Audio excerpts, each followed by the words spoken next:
Boy. Okay, let's see. What can we do?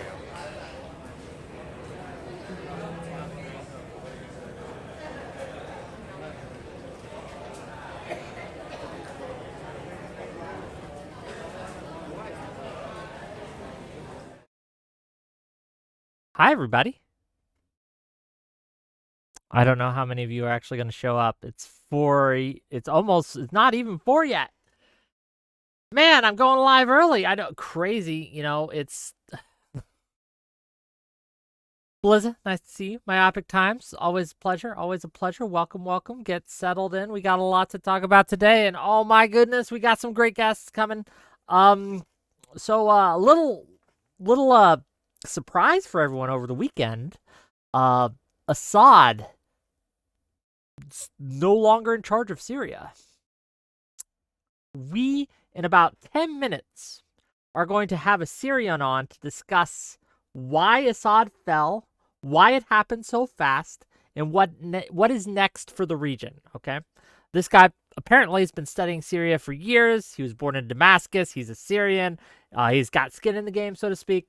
So I'm really curious to have him on and hear his thoughts, because I'll be real with you, gang. Aside from the basics, I don't know much about Syria, right? I know like the basics. But as for the major players in the region, the groups involved in the rebellion, things like that, I'm not familiar with them. This guy is, and he's going to talk to us about it. I was busy this morning. You guys know I live in Pennsylvania, right? I was at McDonald's, okay? I was at McDonald's. I saw this guy, and I was like, is that the shooter guy? Is that the CEO guy? Looked just like him. He's wearing the fucking hoodie and everything. I was like, you know what? I'm gonna call it in, right? So I called it in. We'll see if anything happens about that. I don't know. We'll see, I guess. But yeah, it's one of those things. Um, Nice to see you, Brew Crow and Silverhand. By the way, if I didn't say hi, non-fun, always a pleasure. Welcome, welcome. Yeah. Hopefully we'll get this guy in here soon. Well, we'll let people kind of figure out I'm live. It's been a while. LaFrosty, howdy, gamer. Well, knee howdy to you, sir. Uh, Again, I'm not sure how many people are going to show up for this because again, I usually am not live until the evenings, but I guess we'll find out. Man. And gang, you remember the subway choker guy? The guy who put this dude in a chokehold and killed him? He got cleared of charges. Yeah. That's a wild story too. So he was charged with 2 counts, manslaughter and negligent homicide. And the jury was very they were threatening to have a hung jury. But the judge did something weird, okay? The judge did something unprecedented, actually. He dismissed the charge that they were hung up about, the charge that they couldn't decide on, which was the manslaughter charge. A lot of people were mad about this. They thought that this was trying to go for an easy dunk. They thought the negligent homicide thing would be a lot easier to convict the guy on. Apparently not.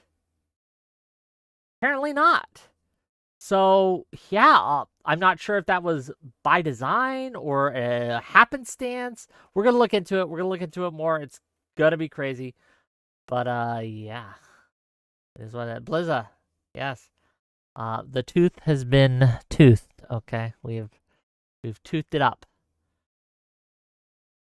No Cow Mike says to watch the Christopher Reeve documentary. It's on Max now. What's that about? Well, Christopher Reeve, obviously, but yeah. Why do you recommend it? I guess would be the same. Would be what I would ask. Oh man, how's your guys' weekend been, by the way? Sorry, I feel rushed because it's early, and I was out this morning, and I just got in, and I've had to kind of rush and put everything together.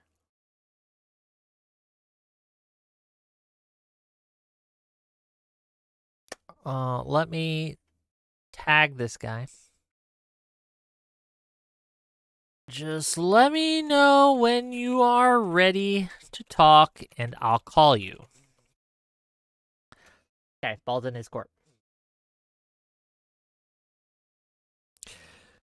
Ba-ba-ba. We got a show on the penny thing, by the way. The Subway Choker guy on Wednesday. Should be a good discussion. But let me give this guy a call.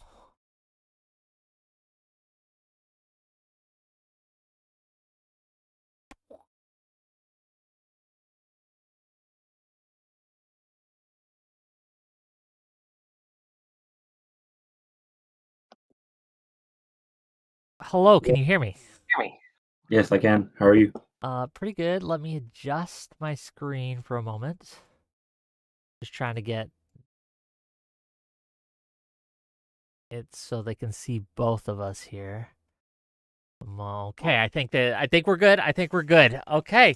Well, first of all, thank you for kind of coming by. I know this is very short notice. I know things are kind of like still happening there, but Syria is a region I am just not very familiar with. I know the very basics. I obviously Assad ruled it for years, and I know that there was a civil war of some sort going on, but the details, the players involved, all that, I'm just not familiar with. So, I guess why don't you introduce yourself to my audience? Give us kind of like your qualifications here, and we'll start the show. You ready? Yeah, I'm ready. Okay, go for What it. can I call you, by the way? Wick. I'm Wick. Okay, perfect. Nice to meet you, Wick. Yeah, so my name's Haiyan. Um, yeah, I've been in Canada since I was 5 years old. I was born in Damascus, and I am no longer a refugee. How's that So, feel? freaking amazing. I'm overjoyed. I know, like I don't know. We've been so used to just defeat and like just terrible news for the last 15 years that I like yeah, it's still hitting you in waves, like because we're just so accustomed to fear and just like devastation and people rubbing it in our face, going to Syria and saying, hey, you live in exile, like you're not allowed back in your country. And now just like a total reversal in just over a week has occurred, and like so many doors have just opened for me in my life. Like I studied politics in Canada, and I chose politics specifically because of the Syrian revolution. Like it kind of radicalized me, made me want to pursue social justice and freedom of the press and freedom of political expression and to voice opposition to the government. um, and yeah, like now I'm just yeah, now there's just so many different avenues that have opened up, like I could that were just never open to me before. I understand. I guess my first question for you, now that Assad's out, who's in charge over there? Yeah, so in we still have a prime minister, and he's still in power as it stands, and they've negotiated with the rebel leaders to have a transitional government in the meantime while we prepare for elections, hopefully. A lot of it is still really in the air. Most people are just celebrating right now. But from what I understand, like they have been putting out messages saying like to leave public institutions alone, to continue civil administrative, to allow them to continue civil administrative like roles and functions, and yeah, like mostly, thankfully, the military has been separate from civil governance, and so once they captured land, they handed it over to the civil government, and they left them alone, So and is the hopefully, fighting then just done? Is it a total surrender, or are there pockets still? yeah. So it's complicated because there's pockets um of the SDF, which is a U.S. backed force, and Tell me about the SDF. Like, again, I'm sorry for my ignorance here, but there's a no lot problem. of moving parts. There's a lot of players. I gotta really start you at the Yeah, beginning, like because please. I know, yeah, it's because every like whenever I'm explaining something, I have to bring up something that also needs explaining. So, basically, like let's start it from 2011. A child was murdered and brought back to his family, like mutilated and tortured, like bearing horrific signs of abuse from police forces. And so Syrians rose up, and we had just seen Egypt and Tunisia rise, and a bunch of Arab countries were rising, and so we decided, okay, it's our turn now. And yeah, so we rose up in protests, and I was in Canada at the time, and I showed up to a lot of like protests in my city. And then like we initially we demanded basic reforms. We just wanted like freedom of the press, freedom to oppose the government, to have an opposing party, because our parliament had an opposition party, but it's like a controlled opposition. Everyone is vetted, and like how China, like they only allow like candidates they've approved of to run in Hong Kong, for example. Like that's the kind of government system that was in place in Syria. And Mm. so we had just asked just like reduce the tyranny. That's all we wanted. And the idea of basic reforms was met with live rounds and like live ammunition and shooting at protesters. So eventually people in the cities that were like protesting, they barricaded the streets so that they could protect themselves and not allow police to come in and arrest them, and kind of like chop or chaz, or during the George Floyd protests, like people barricaded the streets and Yep, yep. had a sort of their own occupied zone. And so eventually people actually armed themselves to protect those areas, and it descended into complete civil war. And Bashar al-Assad called in Hezbollah to help him defend his government, because a lot of people were defecting, and so he had a lack of manpower. Iran was supplying him with weapons, and then in 2015 Russia intervened with like actual air force and air support, and that was when it was there was a siege of Aleppo for a couple of years, and like so many people, like yeah, just tons of scorched earth, carpet bombing of cities. And then there was the rise of ISIS, which the USA, they were hesitant to support rebels to oust Assad, but when ISIS appeared, they formed the SDF to fight ISIS, and their rationale, like it, Obama's policy advisors were pretty like bigoted towards Arabs, in my opinion, and so they decided that, oh, we have to strengthen the Kurds and we have to support the Kurds, and they have to be our strategic ally, like the Peshmerga were. And like I get that there was a precedent with Peshmerga, but the idea that they refused to partner with their NATO ally Turkey to support Sunni Arab rebels, but instead decided to just completely fabricate like the opposite of a grassroots Okay. organization. Yeah. Get an organization called PKK from Turkey, which is listed as a terrorist organization. Get Is their it? commanders who are in Europe and in the USA. No, I mean, is Um, it an actual, like, I know it's listed as, oh but yeah, is yeah, it? yeah. I mean, yeah, they are not a Muslim group, and yet they commit suicide bombings. So Okay, so they're they are fair enough. an extremist group, and so and yeah, so like a lot of them opportunistically came to Syria to launch attacks on Turkey, and USA just, for whatever reason, because again I think like they just have really bigoted policy advisors, decided to launder their reputation, change their name to the Syrian Democratic Forces, and start conscripting en masse Syrians to fight with them against ISIS. Is that And is that the people who are who pushed Assad out? Are they at least part of that group? Like, one of the questions I have, right? And I know this might be like hard to answer because again, it's a moving situation. But like one of the concerns I've heard from people is that, well, now that Assad's out, can we trust the people who pushed him out? And if the SDF and these other, as you call them, terrorist groups are part of this coalition that pushed him out, how worried should we be about that? yeah, so um, yeah, so the SDF has in many cases partnered with Assad and partnered with Russia to take over rebel territory. So they were always on the fence, and their philosophy was we have to find a third way that ensures the protection of Kurds, even though they sold out like a lot of Syrian Kurds by allying with Assad because he has done a number on Kurds, right? But because again they're a Turkish Kurdish group, their focus was more on attacking Turkey, weakening Erdogan, rather than like they were willing to make a pact with Assad and Russia to fight Turkey. And so this is like their great betrayal. But the two rebel groups, the SNA and HTS, which led the current operation that led to Damascus.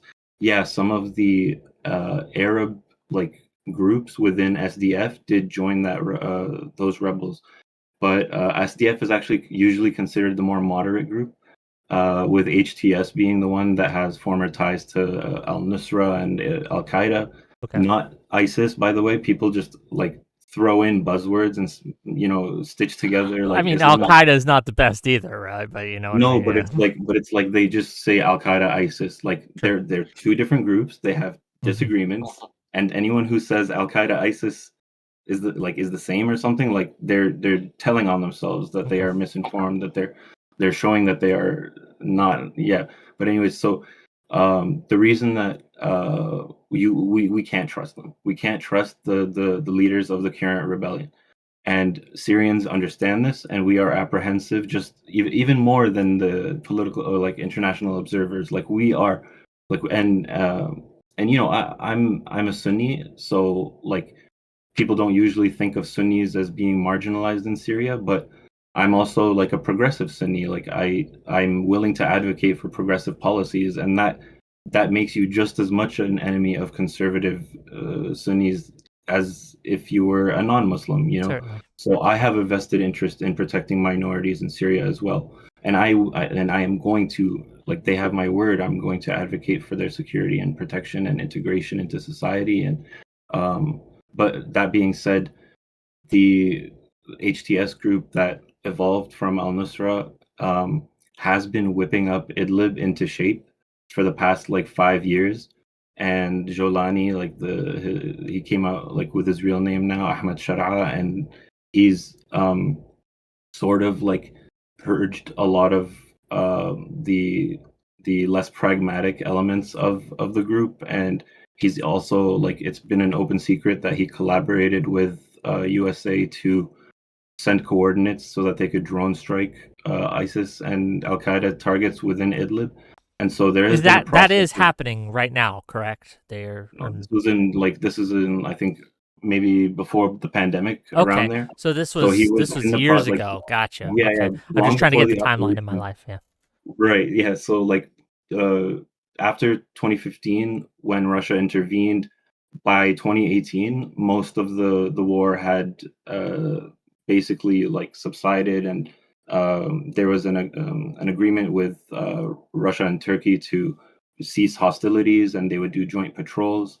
And in the time since that ceasefire, Idlib has had a chance to breathe a little and develop Okay. infrastructure and develop a military and even manufacture their own weapons, including small drones. Um, Taking cues from, like, the lessons of Ukraine and how successful they were by using them. And this preparation is what allowed for the current operation that we're seeing now. So they've like HTS like is deeply unpopular, and before this operation there was even mass protests against them in Idlib. But now, after this offensive, yeah, like it's hard not to give them some credit I for get what you. they've been able to accomplish, because Well, we're like, let me ask. I don't mean to cut you off, man, but I'm very um, curious. yeah, for sure. This is something that if you asked me 3 months ago, if Assad was in threat for being overthrown, I've been like, man, nah. Like, look, it's been a frozen conflict for years. Nothing's happening. Assad seems in control. Why was everyone so wrong about this? Because I didn't hear anyone talk about this until maybe 10 days ago, right? Then suddenly something happened, and I'm not sure what, and all of a sudden Assad's forces just melted. Yeah, so it was a What perfect storm. changed? It was a perfect storm. you could say that the first domino was October 7th, 2023, Okay. which led to Israel like really starting to attack Gaza, and then eventually Hezbollah fighting them, and Israel retaliating, and eventually invading Lebanon. And all along this period, it was also bombing the shit out of Syria, specifically targeting like Iranian military installments that would have helped them a lot during this operation.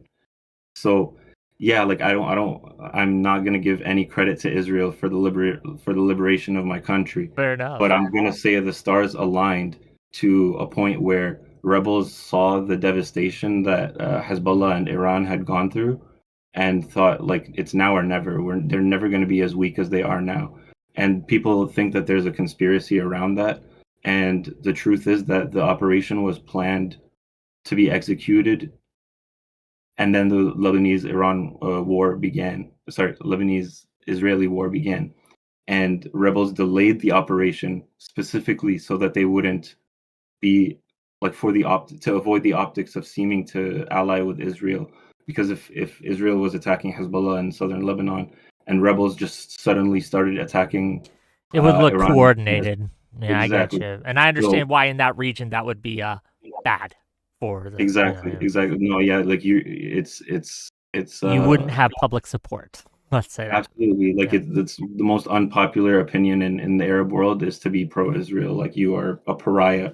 Um, so yeah, so like they like because a lot of people say, oh, this was an Israeli rebel coalition. Why would we wait for a ceasefire? Like they waited until the cessation of hostilities between Lebanon and Israel until they for them to advance the operation. On top of that, like more of the stars aligning was that Turkey was actually against any sort of operation, and they were in the process of trying to normalize with Bashar al-Assad's government. But they were experiencing like Assad is a terrible negotiator, and he doesn't like back down from his demand of total military withdrawal of Turkey, which was a non-starter for them because they want their buffer zone, like they're obsessed with protecting their border from PKK. And so like Erdogan tried to get Iran and Turkey to pressure Assad into making concessions, and it went nowhere. And so, out of spite, I think Turkey gave sort of a nod to the operation without thinking it would go very far at all. Like maybe they would capture a few small villages in Idlib. They went all the like once they saw that they were met with very little resistance because morale in the Syrian army is so low. They depended on foreign militias to fight their battles, and apparently, like Assad turned down offers from Iran to send fighters, and then Iran was also like, okay, well, if he's not fighting, we're not going to send our people to die for him. And Hezbollah was ravaged, obviously, by Israel, although they were actually the ones who mounted the most fierce resistance in Homs. Like when Hezbollah was like arrived to Yeah, it was the the Homs, only kind of roadblock exactly, in and the they were smoke. actually the ones like defending it, and it was partly because a lot of Hezbollah, like Lebanese Hezbollah members, settled in Homs after it was captured by Assad, and a lot of them live there. So they were actually, yeah, like they were defending what they had just settled over the last couple of years. Certainly. Um, so yeah, it's crazy, and I never would have expected it to happen so fast. And the West, like where the coast is, that's where a lot of Assad's sect is, which are Alawites. And I thought that was going to be the most difficult place to reconcile, but they've actually been toppling statues of Assad themselves, and apparently they've even done some mob justice of finding one of his family members who was a criminal and executing him themselves. And that's not the rebels doing it. These are I don't know apparently about that. But like that, I don't know the whole mob justice vigilantism. I get it, right? absolutely, Especially because they absolutely do terrible things. But like right, I would have loved to see them held in a court of law absolutely, in that. absolutely. Unfortunately, And Assad, as I understand it, you can correct me if I'm wrong. Assad got out, didn't he? yeah, he fled to Yeah. Moscow apparently. Oh Yeah, yeah. well. But hey, there's a story of a previous Syrian president called Adib Shishakli, and he bombed Syrians and someone, like, after he was deposed, he fled to hide in Brazil, and someone tracked him down in Brazil and assassinated him. Like, a Syrian tracked him down because he had killed so many of his family members. He just John Wicked it, you know. Wick. Yeah, okay, I get it. I get it. Two questions, I guess. So you say you're no longer a refugee. There are a lot of Syrian refugees throughout Europe, throughout Canada, everywhere, basically. Do you expect that there will be a mass migration back to Syria? And what would that Oh, look like? hell yeah. I mean, like, so I heard Germany has halted asylum already for Syrians. Like, they're no longer able to apply for asylum. So that's the beginning stages, is probably no longer allowed to seek refuge from Syria. The next stage, like, I saw a mayor in Turkey is offering one-way tickets to people who are willing to go because they want it. Like, you know, they're pretty bigoted themselves. They want us out. But they're in for a rude awakening when Syrians go back home and their economy is still shit. Um, It's yeah, probably going to be for a while. Like the war was, yeah, yeah. It's probably not good. Like, now I have three questions. Second question for you. Uh, you said there's interim elections coming up. Do you have a preference of who should be elected there? no, I hope that we can institute a radical new form of government, like jury duties. I personally don't even like. I wish we didn't even have elections, but like, if we had to have them, like, obviously I would hope that it's a multi-party democracy with ranked choice Yeah. ballots. Do you think that's realistic?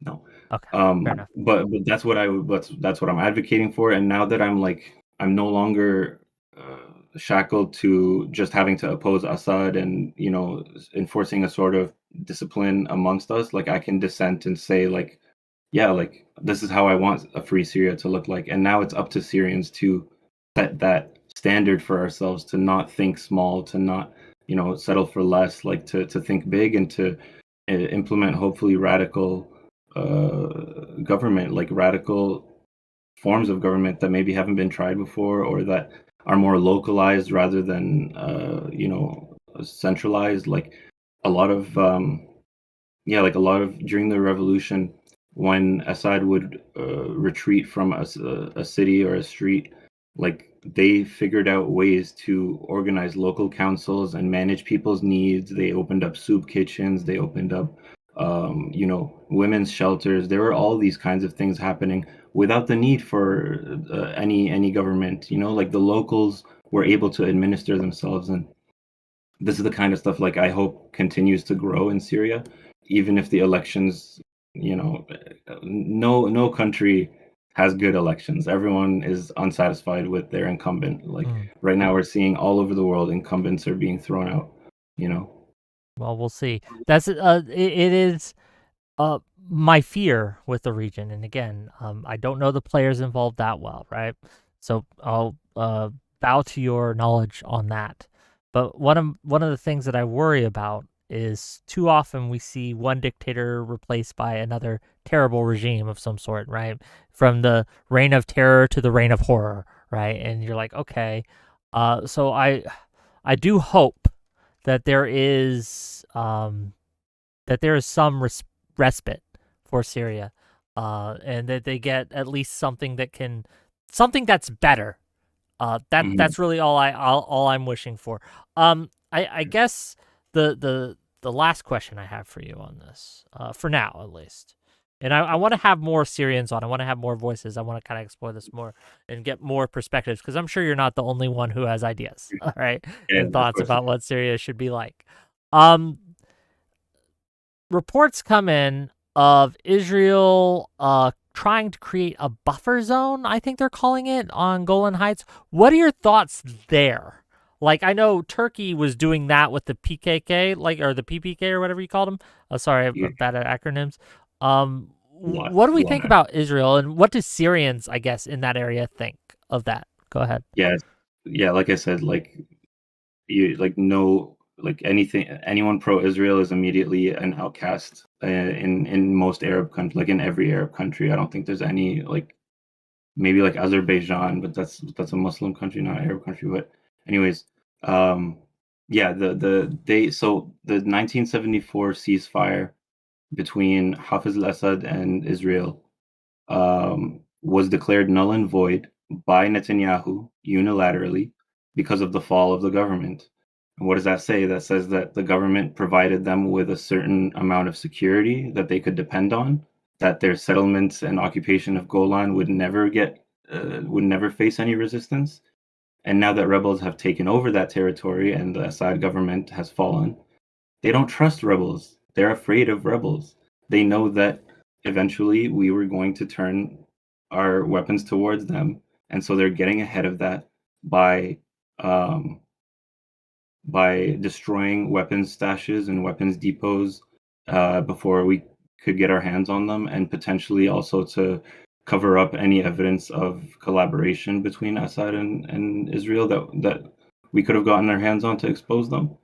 So hopefully that's all they do. Like it's already terrible and outrageous, but hopefully they don't try to occupy more land. Hopefully it's just a strategic, how do you say, like A buffer zone, preemptive, yeah. Like, well, preemptive yeah. sort of. No, no, even the buffers. Like I hope people of Golan will resist that and push them back, Okay, so and you hope that even there's capture a more. that Yeah, they and even capture okay. more of Golan. And I hope in the coming days, like the Syrian administration will be more outspoken about Israel because its silence on it is not a good look at all. Well, I think right Especially now they just probably have to get a government at this point. But yeah, I exactly, get you. exactly. Yeah. But even like a few statements, Mm, what can't hurt. And so yeah, like there's reasons to be afraid, but there's a lot of reasons to be, carefully optimistic as well. okay. If you had any last words, which you do, to my audience who may not know much about Syria or Syrians, but what they see on the news, what do you want my audience to come away, or those who might view this in the future, to come away knowing about Syria and the Syrians that they didn't before? Well, if you could impart one kind of bit of wisdom to them or bit of knowledge to them, what would that be, please? Don't be selective. Syrians are one, and that has been expressed a lot in recent days through like protests, like celebrating Assad's departure that were among Muslims, among Sunnis, among Shiites, among Christians, among Druze. They've all been celebrating among Kurds. They've all been celebrating, and the idea that you know we need to be afraid for the minorities or any of those sentiments is I don't know how to say it because obviously like you should protect minorities and look out for minorities, but if that's your one thing that you say to Syrians whenever talking about the conflict, just know that like w- we see you. We see that you don't care about Syrians. You're just for some reason you care about this segment of the population a little more than others, and we're not fooled. Like we know you're not for a free Syria if you kind of wish that the status quo could have stayed to protect a few people. You know, I get what you're saying. Um, it's a tough it like line is. to cross to explain. Like it's hard to convey, but I hope that came out right. I hope it did as well. Yeah, Thank you for coming my on and pleasure, my sharing absolute the pleasure. knowledge that you could. Where can people find you if they want to learn more? Yeah, so I'm on Instagram, Hayanomi. That's my like tag on every social media platform. So if you just look up Hayanomi, you'll usually find me. And yeah, I even like if you actually have a personal question, like feel free to DM. I'll get to it eventually, hopefully. Absolutely. Because I will. Like, obviously, when the elections happen and whoever wins, I'm gonna be like, "Who's this? What are they doing? Like, is this good? Is this Project bad? I don't know." Right. So, but and no, bring your thank you. questions to me. That's what all I've been doing the last 14, like last like, at least, especially the last 5 years. I've just been Yeah. researching Syria, and Awesome. I can't put this knowledge to waste. I got to put it to use. Well, on a personal note, I am happy that you are now not under that kind of threat, that kind of like the the horror, and it really was a horror, and I hope I can convey this to my audience. I don't know much about Syria, but that is one thing that I have seen over the years is the absolute terror that Assad rained on his people, and I am glad that he is no longer in power, and I am hopeful for you and your people and your country that what comes next is going to be better than what was before. So thank you again. I'll talk Means to you a later, lot. okay? Thank you so much. Take care. Bye-bye. Bye. Okay, gang, hold on 1 second. Let me transition. I was just on a call with this guy, and I had to do it differently than I normally do. But give me 1 moment. Transition to what I need. Why is it? Oh, are we good? Yep. Are we here? Are we set? Are we good? Hi. I thought that was interesting. I hope you guys did as well. It's not often we get perspectives from people who are from the region or in the region. I would love to talk to someone who is actually in Syria right now, but that might be a little difficult under the circumstances. So, but he was from Syria. He was studied in the region. He knew the players. I'm happy for the information. And yeah, I guess we'll just have to see. It can be nerve-wracking, but like I think that at least for now, it's worth celebrating. Assad was a monster. Like, again, a monster. He was a monster. I've seen some of the images coming out from some of the fucking prisons he had. They're horrific. Horrific. Yeah, I'm glad he's gone. I hope what comes next is better. But yeah. Yeah, thank you. And gang, I have a link to his YouTube channel in my YouTube description if you'd like to find out more about him, if you'd like to see more of his stuff. Please, by all means, go there, look at it, check it out, see all that, right? Support people for coming on my show. That's really helpful. Again, I know it's super early. My audience just isn't here yet. I get it, but hopefully they'll watch the VOD and be able to see all this stuff. There's a lot to talk about today, okay? We got to go through it. So, first of all, okay, we talked about Assad a little bit. We talked about the geopolitical thing that's going on. Oh, no problem. Hey, I know me. We're good, right? Like, I wanted to talk to you, and I was willing to adjust my schedule to do so, right? I've just, again, if this had been at my normal time, we'd have my normal people here, but you know, is what it is. Okay, let's talk about the next subject at hand, the CEO shooter, or alleged CEO shooter. He got caught. He got caught, gang. He was eating at McDonald's, okay, in rural Pennsylvania, and they rolled up and they got him. He has a Twitter apparently, and again, this is all alleged. He might not be the actual guy, so please, okay, please. I would have called him in, kamikaze. He's a murderer. He's an assassin. But he has a Twitter. You guys want to look at his Twitter? You guys wanna see what we're working with here? His follower count when I followed him was at like 30,000, and now it's like at 120,000. And again, I didn't follow him early in the day, so I'm sure I'm man, guy. Let's go through. Let's take a look. Okay, let's see what this guy's got cooking.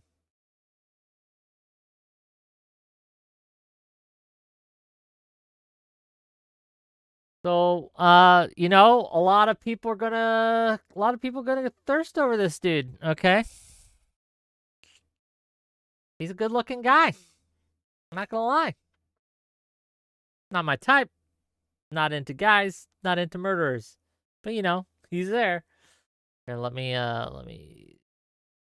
put my messages down so you guys don't actually accidentally see anything. Got a MSc and BSc in computer science from Penn State, I'm assuming. It's a pinned tweet. Gave us his high school senior speech on the topic of tech. Cool, I guess. Just a normal looking guy, right?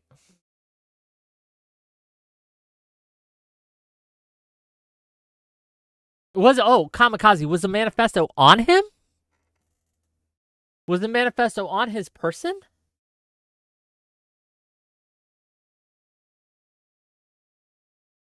Okay, what am I looking at? Did I miss something in this? Oh, it's on Utopia or Dystopia. Let's click on the link, see if he's got more. Let's see what he says. I'll just read it to you guys. Today, I will be talking to you about the future, about topics ranging from conscious artificial intelligence to human immortality. Likely, you'll dismiss all this pretty quickly as interesting, but just science fiction. Or worse, you might simply think I'm crazy. But if you just stay with me for the next 8 minutes, I'm confident I can convince you not only of my sanity, but also that the next 100 years of our future are going to be unlike anything humanity has ever seen before. It's 2022 and we live in the future. What a wild time to be alive. When we understand just how fast the rate of human progress is increasing, a revolutionary near future isn't unbelievable. It's actually the only logical conclusion. Finally, be excited for what the future holds. We may have been born into one of the most exciting times on Earth, regardless of the singularity. We might not recognize it in our day-to-day lives, but the world is changing fast. And then, obviously, he's going to have a lot of posts now under his stuff because he's famous. Yeah. So let's go through some of this. He's retweeting Andrew Huberman. Do you guys remember Andrew Huberman? Do you remember this guy? He's a guy that got caught sleeping with like 5 different women at the same time, and they all found out about each other or something. Kind of like this health guru guy. I'm not too familiar with him, but there was a scandal a few months back regarding this guy. Retweeting him. Talking about rewiring the brain with John Haidt.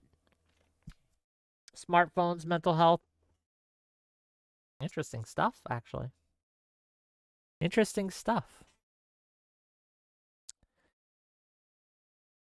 Peter Thiel on many great startups being run by people suffering from a mild form of Asperger's and how we should view this as an indictment of our society.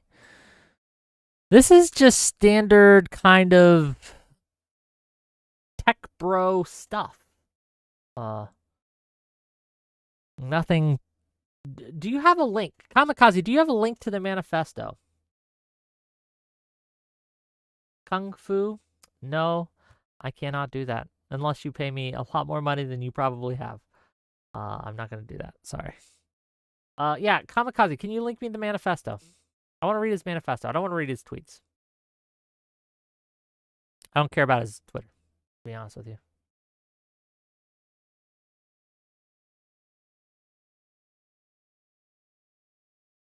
Yeah, Kamikaze's getting us the manifesto, and we'll go through that. I'm curious what his reasoning is. And see, we can go through it and see what he was thinking. Because again, it is useful to understand, even if we do not agree, even if we do not condone. It's useful to understand why someone does something the way they do, and to kind of integrate that into how we view them and how we view their actions. Again, the only thing we know, at least before we read this manifesto, is this man killed another man in cold blood, health CEO executive from United Health, and the reasoning, at least from the bullets and the monopoly money, seems to have been a indictment of the United States healthcare system. But again, let's read the manifesto when we get it. Awesome, Miss Coyote says, okay, going to get some ice cream. I've been up since 2 a.m. and hate driving to Cleveland and back. Well, first of all, why have you been up since 2 a.m., my friend? You've been driving? Well, I hope you get the ice cream you need to get through the day. Okay. Hope you get the ice cream today. Let me see if Kamikaze has DM'd me the manifesto. And if any of you actually had the manifesto available and want to throw it to me, by all means. Again, like I said, it's been a rush of a day. Oh, I don't know if it's released yet. Hold on, let me do. Here's the thing. There's going to be a lot of misinformation out right now, and so I don't know if we can actually. I'm going to wait for some confirmation on something being an actual manifesto, not just some trick someone's doing, right? Before I'll read that to you guys. But let me ask you guys. Now that we know it's not a hired hitman, okay? This guy's obviously not a professional hitman. We know that, okay? We know he's just some dude. Does that change your opinion at all? Does this change your thoughts on everything regarding the situation? What are your thoughts, dear viewers, dear audience, dear members? Kamikaze says it doesn't change shit for him. Fair enough. Dunkin' Donuts says, I doubt the police would have released it. That's fair.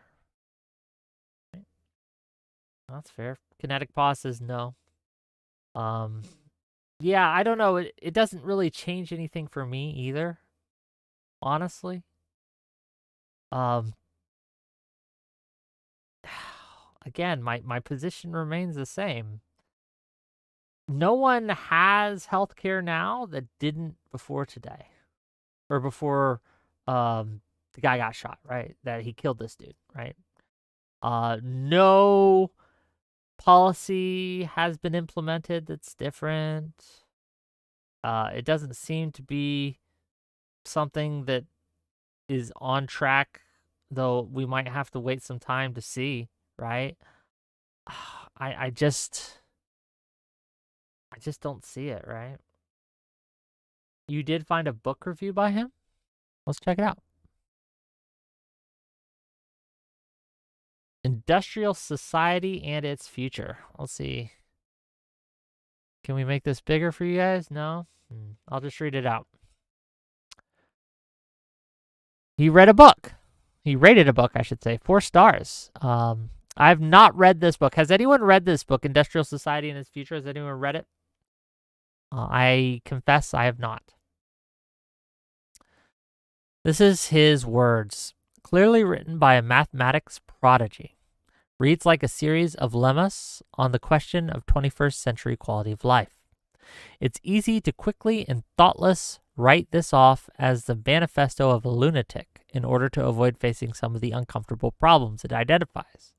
But it's simply impossible to ignore how prescient many of his predictions about modern society turned out. He was a violent individual, rightfully imprisoned. Yeah? Who maimed innocent people. While these actions tend to be characterized as those of a crazy Luddite, however, they are more accurately seen as those of an extreme political revolutionary.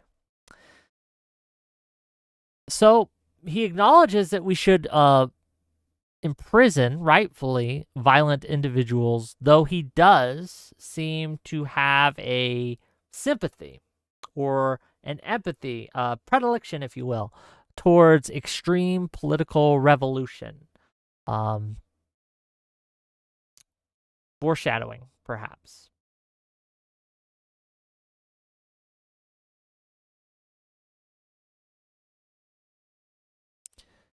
A take I found online that is interesting. Had the balls to recognize that peaceful protest has gotten us absolutely nowhere, and at the end of the day, he's probably right. Oil barons haven't listened to any environmentalists, but they feared him. When all other forms of communications fail, violence is necessary to survive. You may not like his methods, but to see things from his perspective, it's not terrorism, it's war and revolution. Fossil fuel companies actively suppress anything that stands in their way, and within a generation or two, it will begin costing human lives by greater and greater magnitudes until the Earth is just a flaming ball orbiting third from the sun. Peaceful protest is outright ignored. Economic protest is impossible in the current system.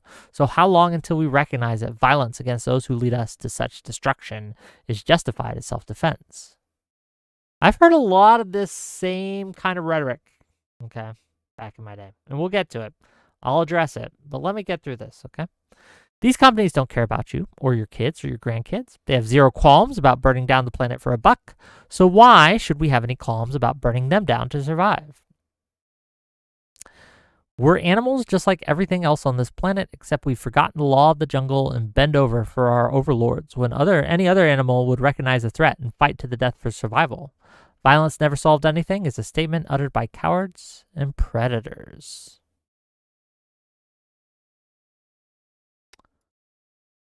What are we thinking?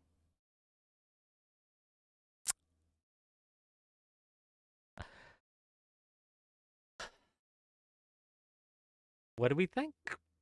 It's an argument I've heard from many a field, for many a topic. There's nothing we can do. The only answer is violence. So we have to rise up violently against this group.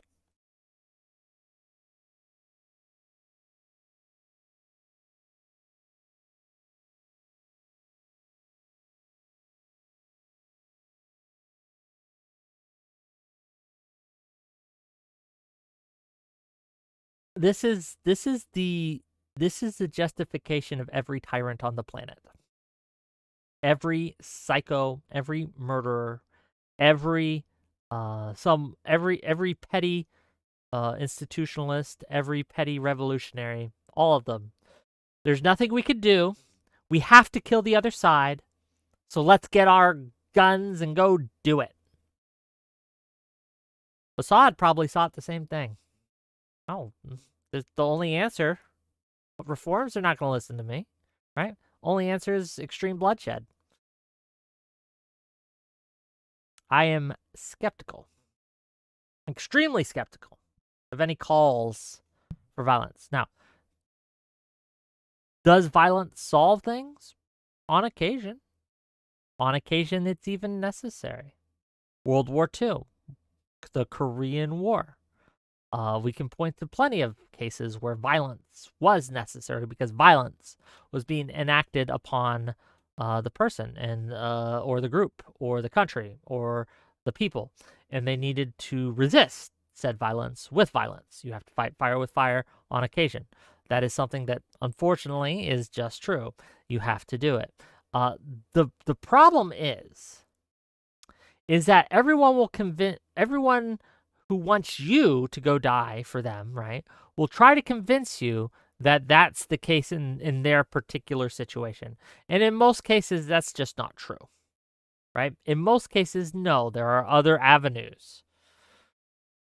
Let's look at healthcare, for example. Gang, healthcare today is not the same as it was 20 years ago. We have had reforms. We have had changes. The Affordable Care Act was one such change, right? We have evidence of politics and voting and nonviolent means being used to change the healthcare system. It might not be as quick as you like, but it's there. Now, and you might think, well, it's better, or it's changed for the worse, or it's changed for the better, right? Fair enough. But obviously, these institutions are subject to the forces of political change because they have changed with the political forces, right? Like this happens in other countries too, right? Like the socialized healthcare, right, that they have in Canada. There have been changes to that. They adjust. They make different decisions based on the political machinations of the countries, right? And the political wills of the people. It's not perfect, but it happens. Kamikaze, that's just not true. As someone who is older than 10 years old, right? I remember how healthcare was back in the day. And I remember it is different now. In some cases, better. In some cases, not, right? It's one of those things, like, and no matter what system, who is a gay guy with a smile? Are you calling me gay? Is that the insult we're using today? That I'm just gay? Okay. Whatever. Kay says, the type of person who decides to go do vigilante justice is not the type of person I want with any amount of power or authority. Imagine the hubris. Well, yes, that is part of the problem, right? That a person who is so sure of themselves that they're willing to kill for what they believe. Look, you better have some strong evidence for your claims. You better have, like, I want to read this guy's manifesto. I really do. Unfortunately, given the facts on the ground that I've seen, this wasn't justified. Do we know anything else about the shooter, right? I know you guys, you're all autists, okay? You've probably been poring over this guy's profile, poring over everything this guy says.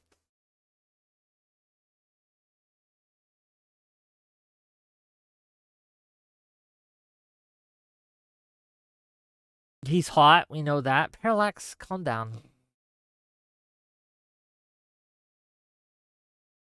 J-Max says, yo, early Steam. Yes, we had a Syrian on earlier to talk about the conflict in Syria and how that has hopefully ended. And yeah, so he could do it at 4, so I went live at 4 to talk to him because I really wanted to. And we have another guest coming at 6, but until then, I want to talk about the shooter guy, and I want to talk about the subway choker guy, because that's the next subject we gotta get to.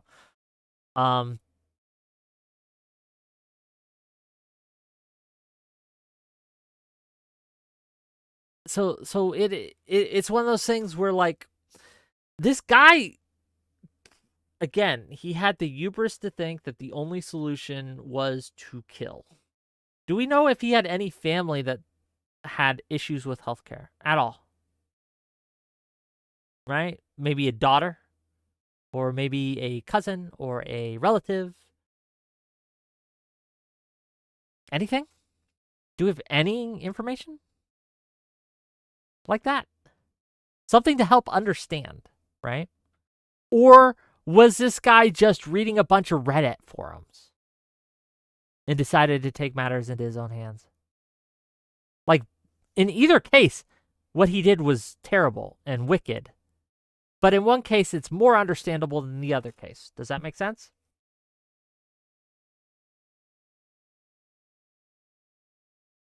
A health decline recently, or a death?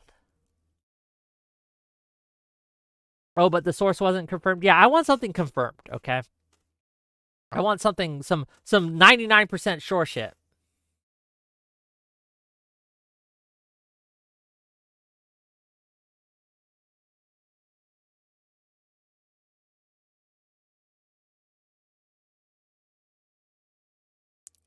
Super duper poop scooper says he disappeared from public view for months after a bad back surgery. No one had heard from him until he opted that guy off. Interesting.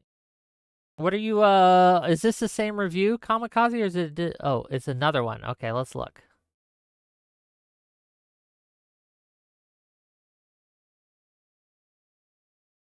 No, this is the same review you just showed me, man.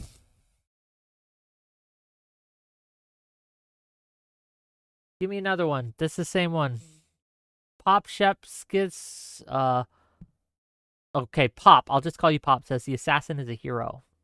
Why is he a hero? What's changed? What is changing because of him? What did he do that's heroic? Got a guy in the back. Not very heroic.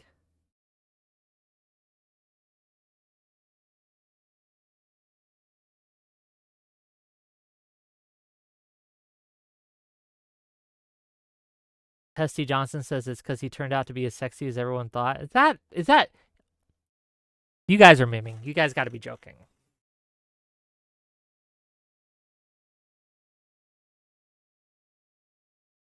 What's the tweet I'm looking at? Why are you guys linking me this shit? It says something went wrong. The link you've given me, oh, it just, yes, okay. He's hot. Okay? I get it. I'm not stupid. That's not enough. You don't get to do, are you claiming pretty privilege here? Is this the argument you're going with? That he was hot enough to get away with it? He's not. Let me be clear. Again, assuming this is the guy, assuming he had a manifesto, and assuming that they have the evidence against him to link him to the crime, this guy's going to go to prison forever.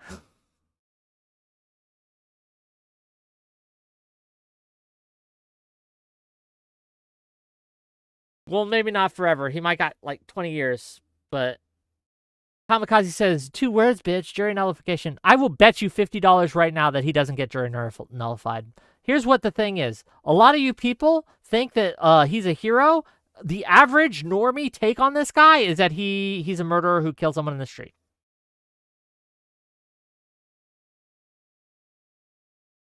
I'll bet you $50 right now, Kamikaze, that this guy doesn't get off on jury nullification.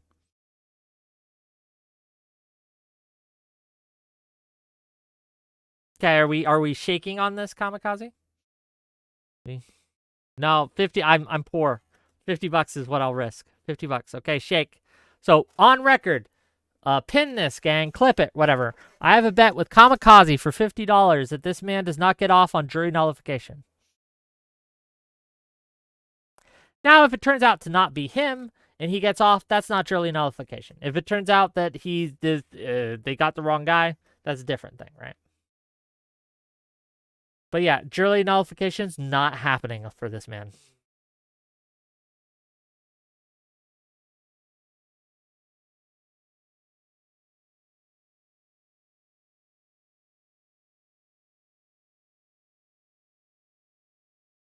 That's not the bet, Kinetic Pause. The bet was for jury nullification.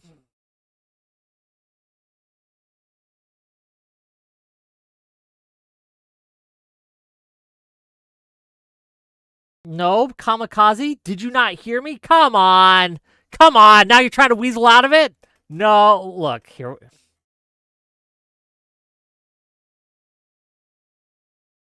I'm trying to weasel out of it.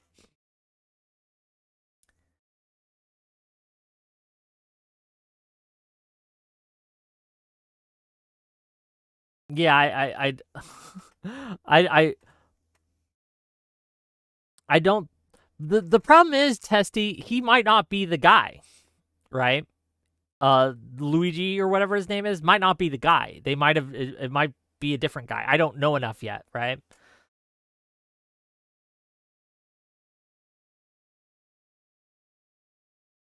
Testy Johnson says he's the guy. Gotta be. Why is it gotta be?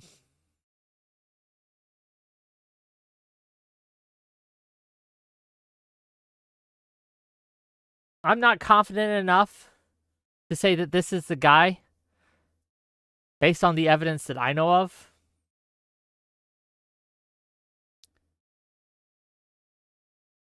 It's possible when I see more evidence, I'll be more confident and then I'll take the bet. But as of now, I just don't know.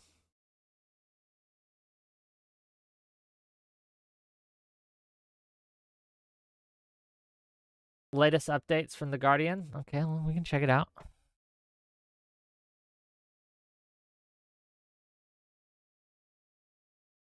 Okay, let's look at the summary here. Here, oops. Alexa, stop. Summary of the day so far. Okay. News broke earlier today that police had detained and were questioning a 26-year-old man in Pennsylvania in connection with the fatal shooting of the United Healthcare CEO. They arrested 26-year-old. 26 years old. Gang. That's young. That's younger than some of you. You guys are all kids, right? That's younger than some of you.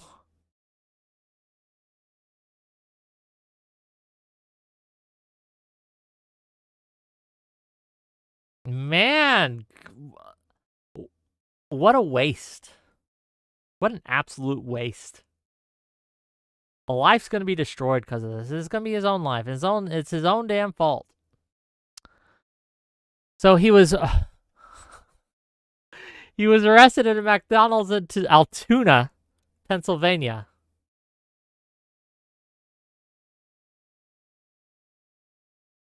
Okay, I'm saving this for later. I know people in Altoona, actually. I'm gonna send them a DM in a bit. New York authorities said that responding officers questioned a suspect who was acting suspiciously and carrying multiple fraudulent IDs as well as a U.S. passport. Upon further investigation, officers recovered a firearm on the man as well as a suppressor, both consistent. When he was arrested, police said he was in possession of a ghost gun that may have been made on a 3D printer. Police also recovered a fraudulent New Jersey ID matching the ID the man used to check into the New York City hostel. Oh man, this is pretty damning evidence, gang. Oh, and they also found a handwritten document on the man that spoke to both his motivation and mindset. So yeah, he carried the manifesto. This is your hero? This guy's a dumb fuck.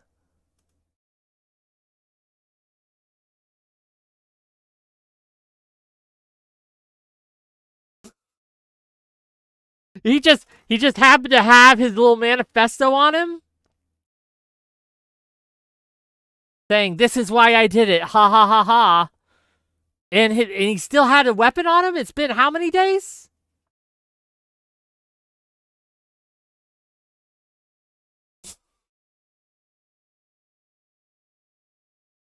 Guys, okay. Anyone who is saying this is a professional hitman, you guys are cooked, okay? Everyone out there who is saying that this guy was a pro, you done, son. Obviously not a pro. Obviously not a professional, okay? Damn. Oh, and he had the mask on him still?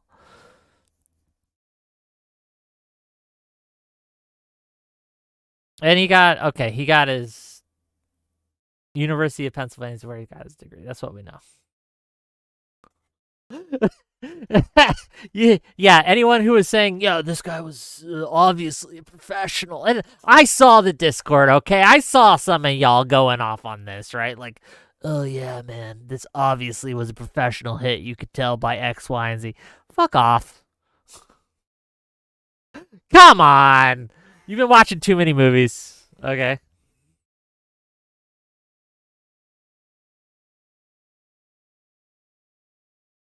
Come on, you're silly. Silly gooses.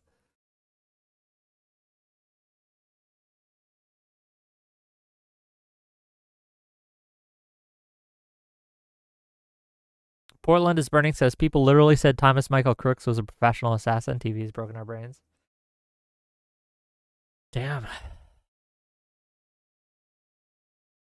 Yeah, well, here's the unearned confidence so many people have been spouting off on that it absolutely was because I read a Wikipedia article and I saw a TV show, documentary about hitmen, and this is how they acted in the documentary, and I find it consistent with the behavior of this hitman who we have like a 3-second video of, okay? It's okay to just be like, I don't know. How can we get that back, gang? How can we get back to people being like, I don't know. Right? When, like, hey, was this a professional hitman? I don't know. How can we get that, right?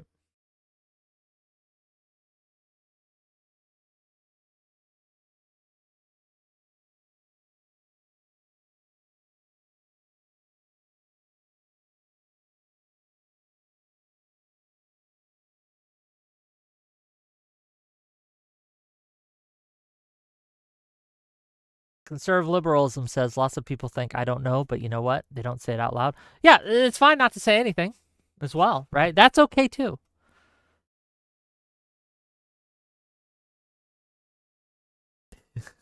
Borland is Burning says, I have seen all 9 seasons of 24, as well as the made-for-TV movie. I am an espionage expert. That is unironically how a lot of people feel, right? Unironically, a lot of people feel that way. They're like, I've read so many studies, okay? I've seen all the movies and documentaries. I saw the 24-hour, I saw the 24 season, okay? I know how these things work. You don't know shit, okay? Let's just be clear. Tessie Johnson says, you're going to take the not guilty? That will not, let's see the charge first. Let's see what they actually charge him with first before I make that bet. First degree murder would probably be the charge. Yeah. But depending on if there was a family member that got shot, that got screwed over by insurance, they might put it down. But that would happen in sentencing, wouldn't it, right? Huh. I'll think about it. I'll consider. Oh, you guys all leaving? Our chat rate just dropped to nothing. On YouTube, at least.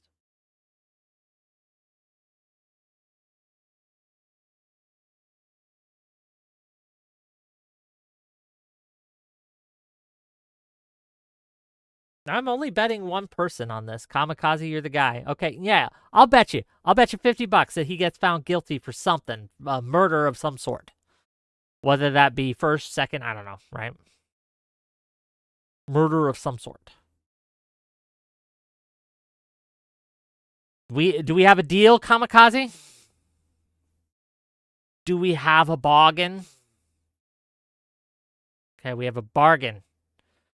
Me and Kamikaze.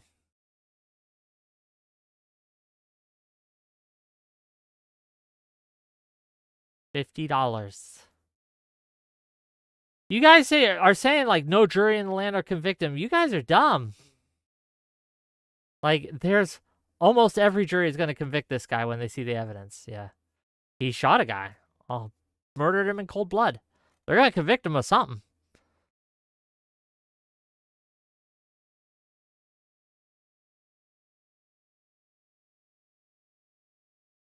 You guys are going to... There's this... And this is something I've heard from multiple people, right? From multiple... on multiple sources, that there is this populist current of rage over the healthcare system, that almost everyone likes this guy or at least doesn't care that he killed anyone. A lot of people see him as a hero. Gang, that's 5% of the population. Maybe less. Probably less. But people, for whatever reason, get into these echo chambers, but they don't recognize them as echo chambers, right?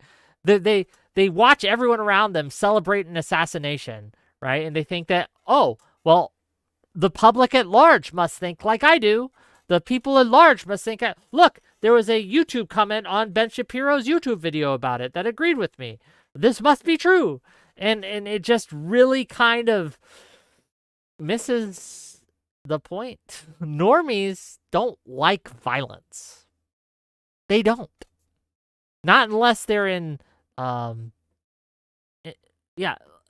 they're in kind of a mob frenzy or whatever.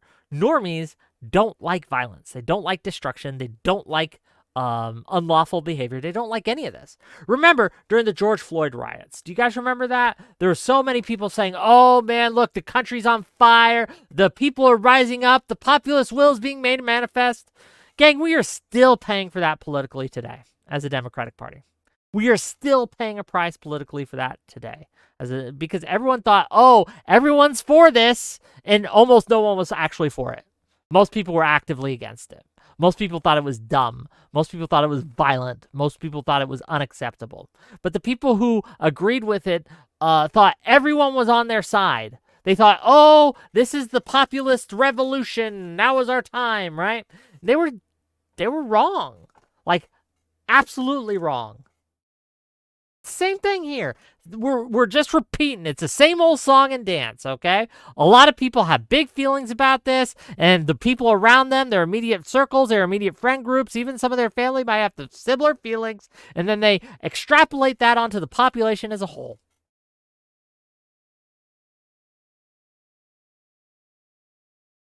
It's just not.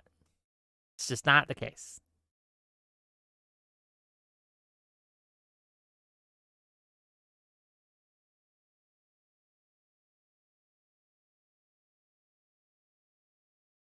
Bipartisan does not mean popular. If 5% of the left and 5% of the right agree on this, that doesn't make it a populist revolution. That means 10% think this was okay, and 90% don't. That's what that means. And yes, is that bipartisan? Sure, but it's still unpopular, deeply unpopular. Deeply unpopular. Most people, they're not going to say anything about this because they don't care. But here's the thing, most people don't care about someone's grandma who dies because they didn't get insured. They just don't. Most people don't care. And that's fair, you know? But they also don't care that people are being screwed over by the healthcare income. They'd be like, oh yeah, that sucks. But most people are happy with their health insurance in America, at least. Most people think the system sucks, but they're happy with theirs. We see this from polling data, right? You know, science, things like that. You keep saying that's not kamikaze. We have evidence of this. Let me pull up the... Do I have to get it again? Do I have to get you the actual data again?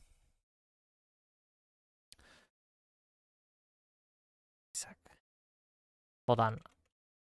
Beautiful. Sorry, I have to reply to a couple of people that DM'd me. Boom, boom, boom. But yeah, no. So you can look up in Gallup polling how many people are satisfied with their healthcare insurance. According to Gallup, about 74% are satisfied with the quality, and 84% are satisfied with the coverage. I might have flipped those numbers, right? But it's a large percentage, a vast majority. Now, if you ask people, what do you think of the healthcare system in America? Most people are like, it's kind of shit. But it's one of those things where they're happy with theirs, but they recognize that the system's kind of shaky, right? But we don't have evidence that there's this populist uprising. Like, the evidence people will point to is like, well, I feel this way, my friends feel this way, and I don't find that to be compelling evidence. Or they'll point to a Ben Shapiro, comments on a Ben Shapiro YouTube video. And they'll base their whole thesis on comments on a Ben Shapiro YouTube video. Y'all are retarded.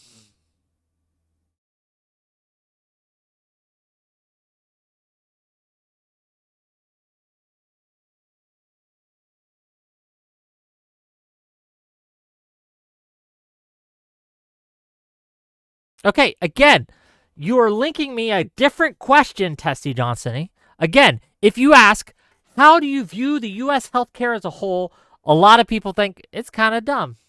And even here, it's a very slim majority that think it's dumb, think it's unsatisfactory. Well, actually, no. Let's look here. Look, this is a dishonesty. Okay, so overall, and this isn't even the question that matters here. So again, overall, how would you rate the quality of healthcare in this country? Is excellent, good, only fair, or poor? So 48% think it's excellent to good. 31% think it's only fair. And only 21% think it's poor. Is that on an upward trend? Yes, it is. 21% thinking it's poor isn't a fucking populist uprising. And you're retarded if you think so. Come on.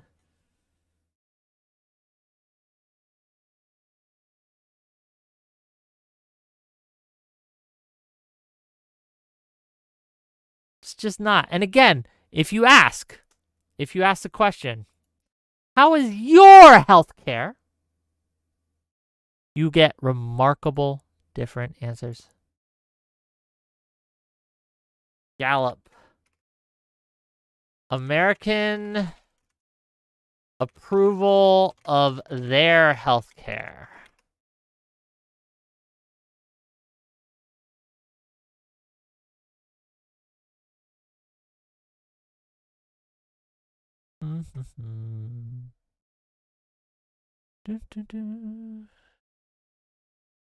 Here we go.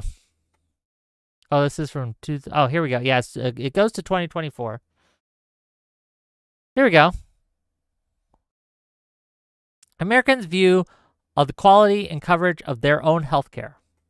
Okay, from 2001 to 2024.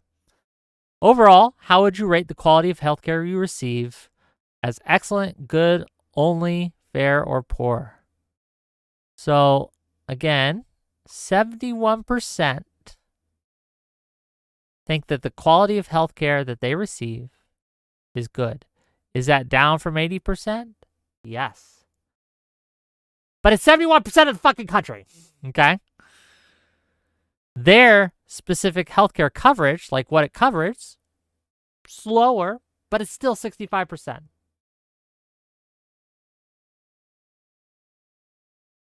I don't know. Here's the data, right? You can argue with the data. It is what it is. The shooter was doing us folks a favor? No, he's not. The shooter was very angry, and he decided to shoot someone in the back because of it. Awesome as Coyote says, I like that Wick showed us how numbers work to prove his point. Because some of you need to understand how numbers work because you obviously don't. Did they find him? Yeah. Well, allegedly. Okay. Allegedly. They caught the guy. He was eating at a McDonald's. So, first of all, do you know why? Well, one of the reasons American healthcare is so costly? Because a lot of people eat at McDonald's. You can't make this shit up, okay? You can't make this shit up. The dude who wants to lower healthcare, thinks the healthcare system's fucked, is busy making the healthcare system work. You can't make this shit up. United has a lot of denials, though. Yes, it does. United is not good coverage from what I hear. Only 32, I think 32% of the 32% get denied. That's a lot. Industry standards about 16%. But then you have to ask how many of those denials were illegitimate, because not every denial of healthcare is illegitimate. There are fraud in the system, right? There are times where it's right to deny the coverage because the doctor wants something that's outrageous and it's not needed, right? Or the family wants it and asks the doctor to apply for it. I'll give you an example, okay? A family whose son has some health issues and their son needs a wheelchair, okay? The doctor says, okay, well, he needs a power chair. Here are some options. The family obviously wants the one that's the most expensive with the most bells and whistles. Obviously. Of course they do, right? But then they put it into the insurance company, make the claim.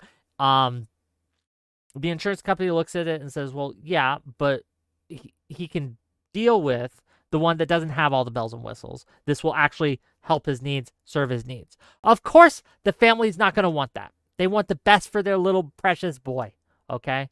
Obviously. But healthcare doesn't grow on trees. Healthcare isn't an infinite resource, right? Even socialized systems ration care, okay? So we have to make these decisions. So is that denial of the bestest wheelchair that they could possibly get, is that leading to the boy's death? Obviously not. So again, the question becomes, how many people who were denied care, did that care, the denial of care, directly lead to their deaths? And I haven't seen a good answer for this. The number people usually give me is 68,000, right? They say, well, in a year in America, 68,000 people die due to denial of coverage. one, I haven't seen a source for that. And the only place I can find a number like that with regards to the U.S. healthcare system is that was an estimate of how many people would die if we repealed Obamacare. And this was a study done in 2020. That's where the only place I can personally find that number. If you guys have the number in a study offhand, link it to me, please. I'd love to read it, right? I'd love to look at it. But so far, all I see are people quoting that number, and that number seems to be from Twitter.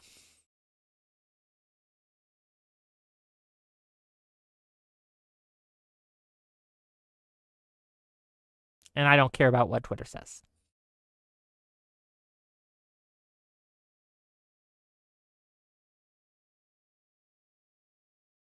No Cow Mike says not all denials mean they don't get care, but it can mean that they are thrown into poverty to pay for it. Yeah, look.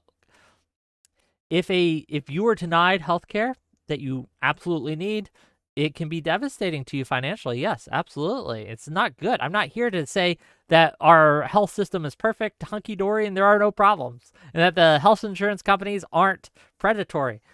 But remember who's charging the costs that the companies are paying, the health insurance companies are supposed to pay. It's the doctors. It's the hospitals. It's the care providers, the service providers that are charging you that money.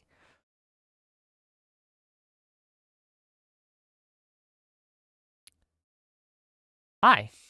What are we helloing about?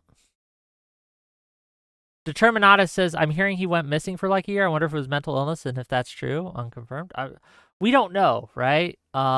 It's all new information. I don't know. You don't know. Tessie Johnson says, so Wick is saying it's the doctor's fault. Why are doctors special?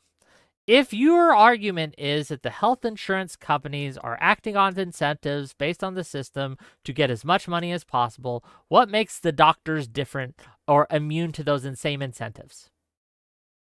Because they have the exact same incentives here. And gang, doctors in America make a fuck ton of money.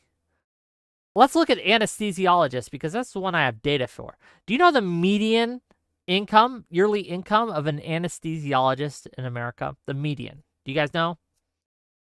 $430,000 and $430,600 a year. Median. That's the average. Well, it's the median, not the average. You know what I mean, right? It's insanely high. 20 of those, 20 anesthesiologists make the same as the Brian Thompson did. They're not the good guys. They're making bank. They're raking it in, gang. They're raking it in.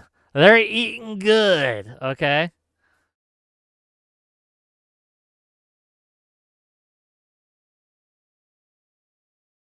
J-Max says, we ought to be examining how progressives motivated this person. I'm waiting for them to release a manifesto, right? The only thing I've seen are his tweets, which it's Twitter, okay? And book reviews he allegedly did.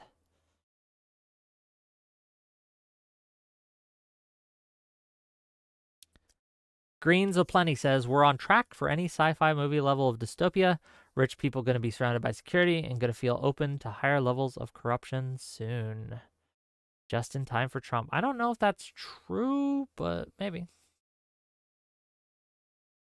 J-Max says, I wonder if this person's manifesto will be held back like the trans shooters manifesto was. I have no idea. We'll find out. Kay says, yeah, and the whole thing with the denial of anesthesia who go over time was not going to be billed to patients. The doctors would be taking those losses. Yes, look. Yes, the Blue Cross Blue Shield wanted to put a price cap on how much anesthesiologists could charge. And leftists everywhere decided, no, not today, and fought against that with all their hearts. Now, to be clear, the Anesthesiologists Association, they pitched it. It was a perfect propaganda, gang. They pitched it as that the anesthesiologists would have to, because they would have been forced to turn off the anesthesia in the middle of the procedure. That was never going to happen. again, Medicare has the same rule that they were trying to implement in Blue Cross Blue Shield, and Medicare patients don't get their anesthesiology cut off mid-surgery if it goes long. That just doesn't happen. What would happen would be that the doctor would have to eat the cost if it was in-service provider, right? Because that's how insurance works. When they have their service providers, and if they're under the umbrella of the insurance company, they have contracts of what they can and what they cannot charge for. And that doesn't go to the consumer, right? It doesn't go to the patient, right? The doctors, the hospitals eat the extra costs in a lot of cases. Now, if you're out of service, it's a whole other ball game, right? Then you get surprise billing, all these other things. But it's really complex. I might have to do a whole stream on just how insurance works, because a lot of people don't understand it, because they don't really have to really wrestle with it or deal with it in any meaningful way. And so a lot of people have a lot of people who thought that they were experts on hitmen also think they're experts on insurance, and for the same reason. They see a movie, they read a book, they looked at a couple articles, and now they're experts, okay?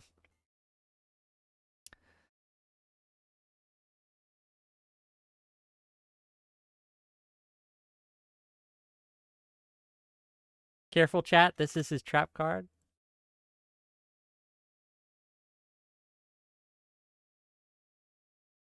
They watched Shark Tank. They watched The Joker. They watched a Destiny stream, and now you're an expert? Yeah.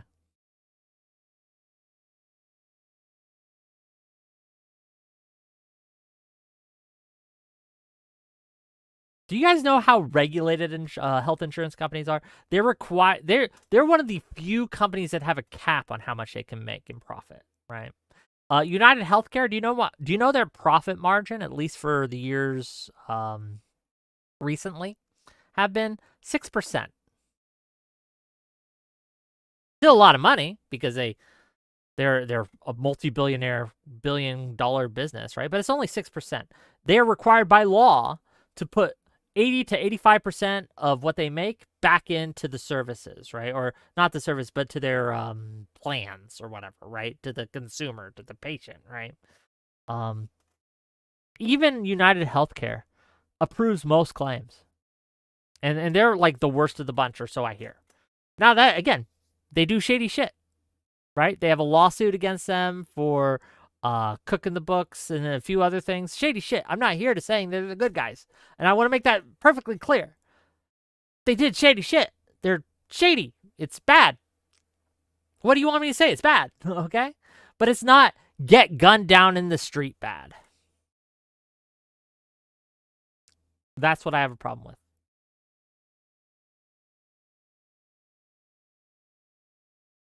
Rothbard says, I've read that most of the profit from health insurance companies comes from stock investments and takes a loss from health coverage. I don't know. Again, I'm not an expert on the subject, but I have dealt with health insurance companies before for a variety of reasons, right?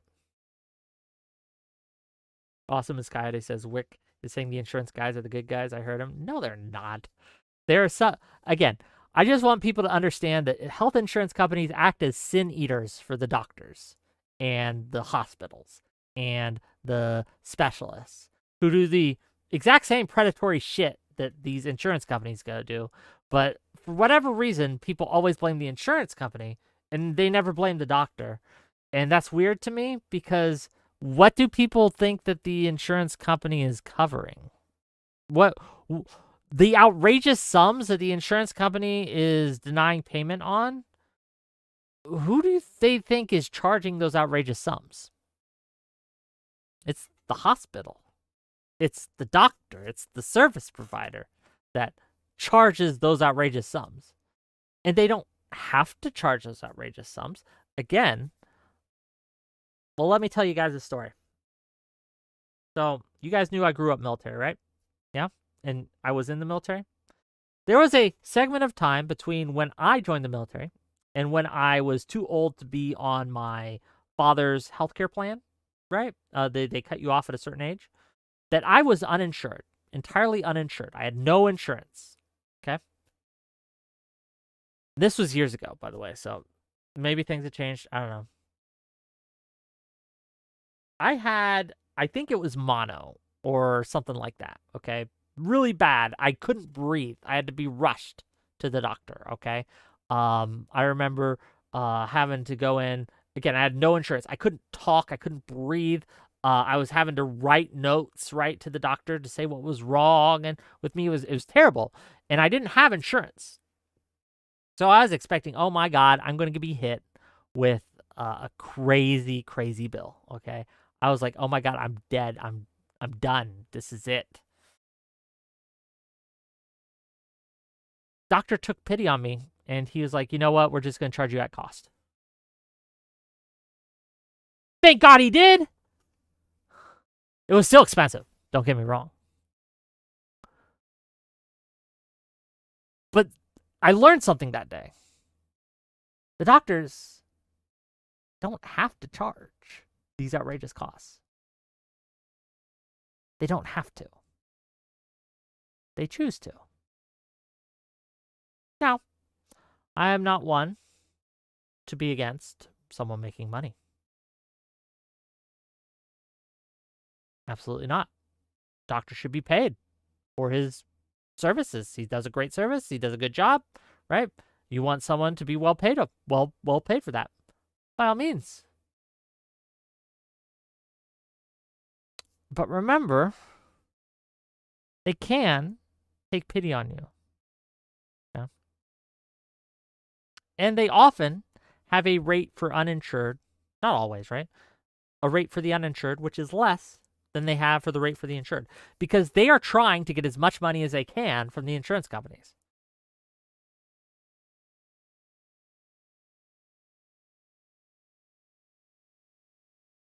Because of course they are. They're subject to the insane incentives that an insurance company is. They want to make as much money as possible. The law states that insurance companies have to provide a level of coverage, right? And the doctor gets to set the price for a lot of it. Tainted Holy says the Doctors Association limits how many doctors are given degrees. Is that true? I'll have to look into that. Audacity says, we have a for-profit hospital system that operates on blue books, much like a mechanic's repair time cost book. Doctors don't have to charge. Hospitals force them to. But not all doctors work at hospitals. They have individual, like, private practices and things like that.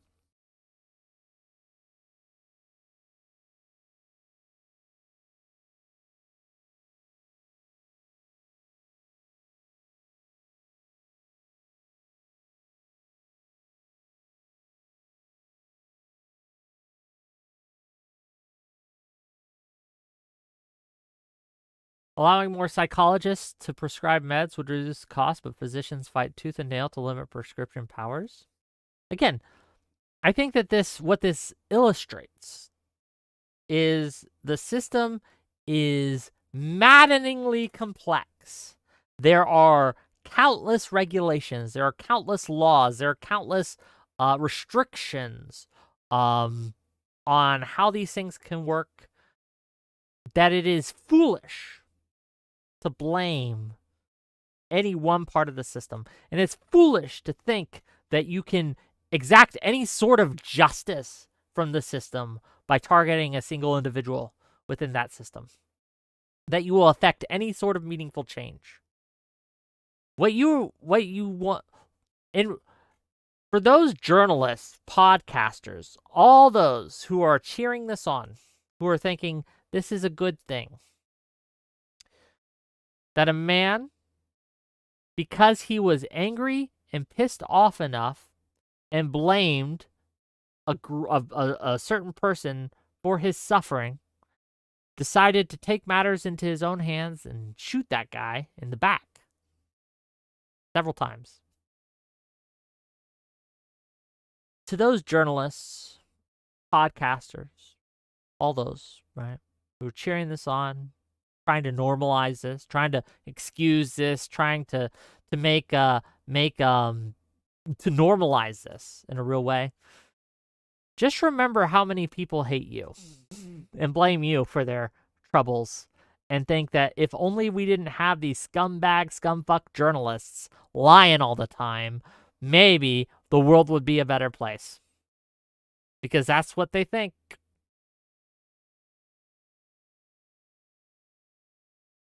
All I'm saying is be careful about this fire that you're starting. Be very fucking careful.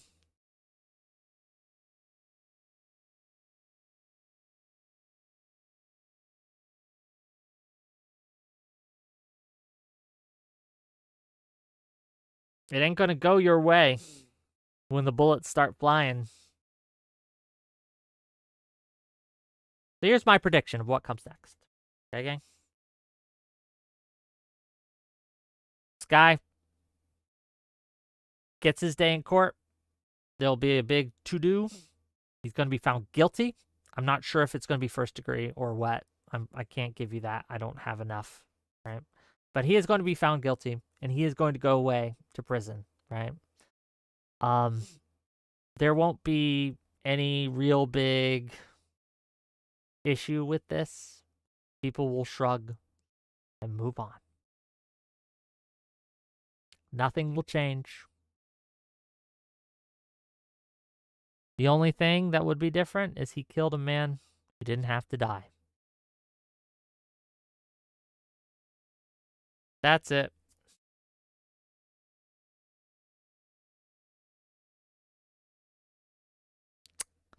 Speaking of trials, though, we have another thing to go over before our guest gets here.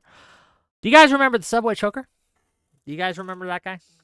Put a man in a headlock, right? And the guy died.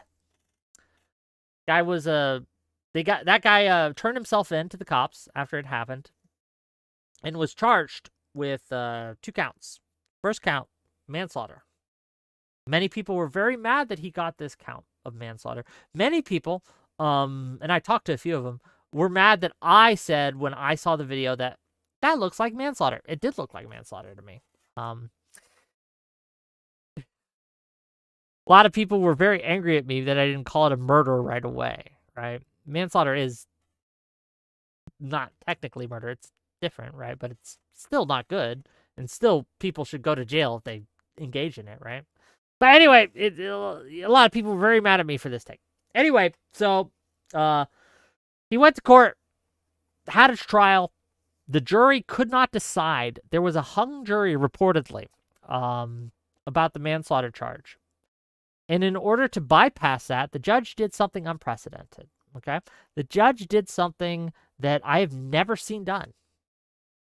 Instead of just getting the hung jury verdict, right, like it would be normal, and then they would deal with those consequences, he decided, the judge just unilaterally threw out the first charge.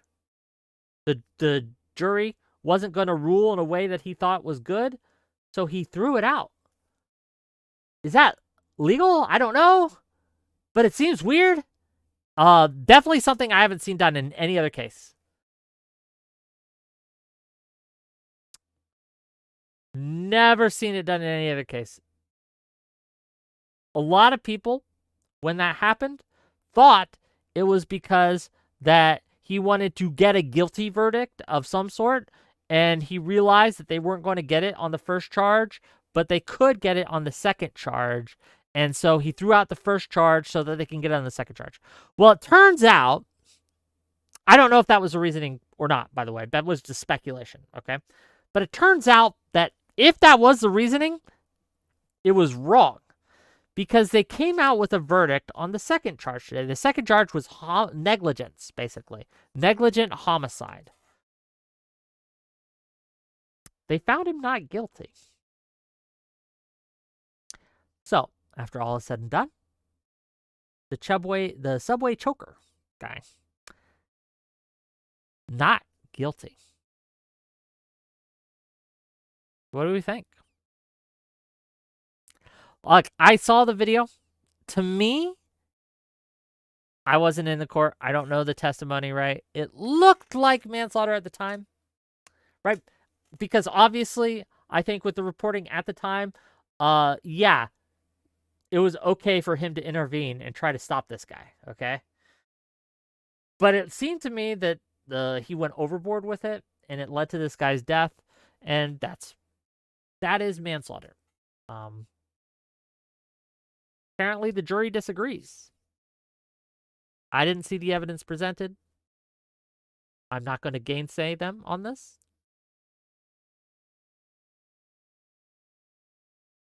But a lot of people are both there's a group of people who is very happy with this, and there's a group of people who's very unhappy with this. I haven't seen any protests or nothing about this. What are our thoughts, dear viewers? We're gonna have a show on this on Wednesday, by the way. We have Lactoid coming on. We have a few others coming on to discuss the subway. You guys want to call it the subway strangler? Okay, I can call him the subway strangler. Fair enough. Infallible Foul says it was probably some form of manslaughter, but post George Floyd and what it did to the country, you have to realize blood chokes can kill. Kay says, beyond that, the MTs and police on scene did not render aid. This was testified to in the trial. I did hear something about that, Kay, right? I did. Apparently, it was enough to convince the jury that, or apparently the evidence that the prosecution had was not enough to convince the jury beyond a reasonable doubt that this guy killed or manslaughtered or negligently homicided that man. Gregor Samsa says, the most powerful statement from the defense to the jury during closing was, would you rather be alone in a subway car with Daniel Penny or Jordan Neely? Interesting.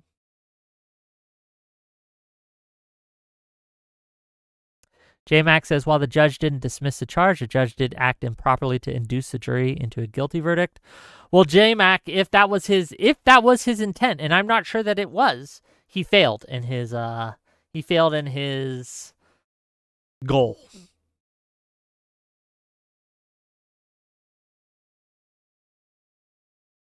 Wasn't it in New York? Yeah, it was in New York.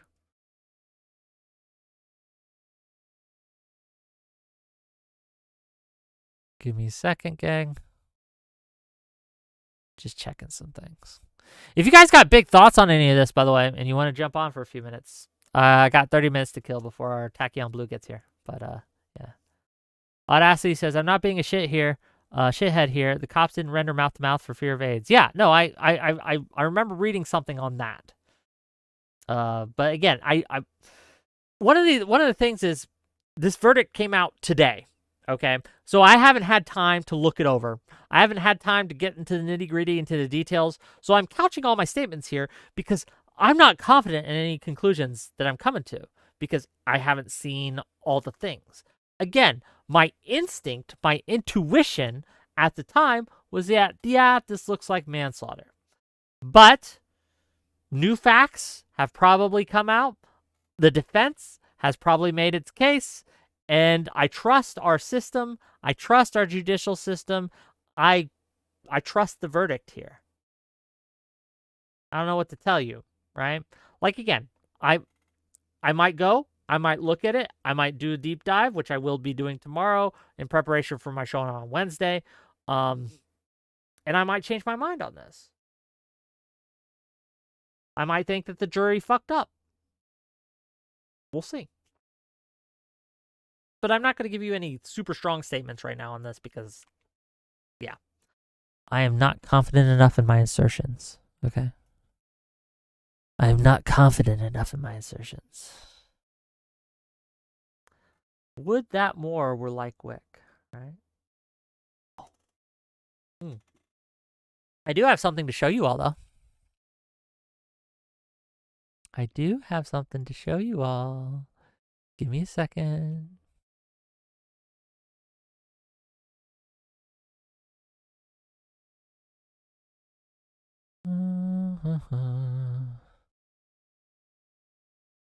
Bro,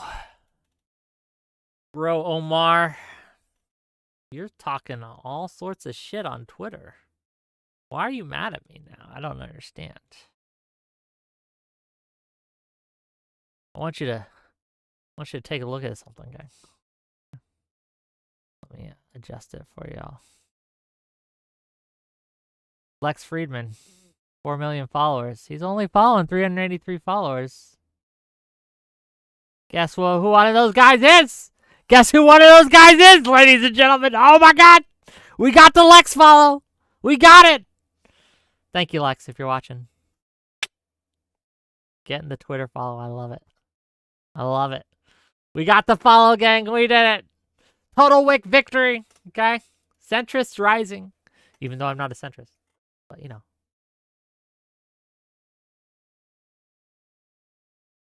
Lex knows quality. I hope so, right? I hope more people are able to see the quality. We also got the Tracing Wood Grains follow. We got the No Opinion follow.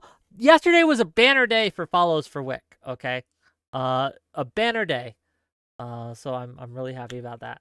But no, victory speech.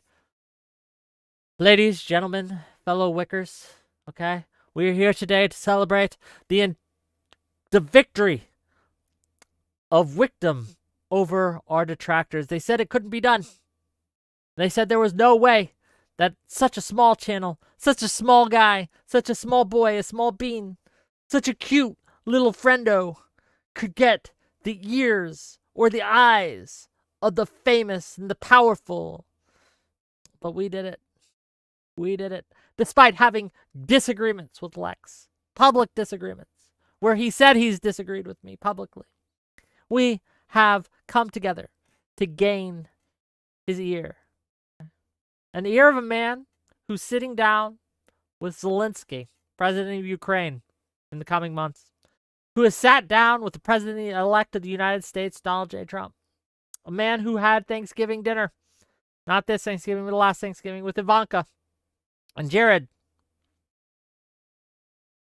It's not how many people watch you, ladies and gentlemen.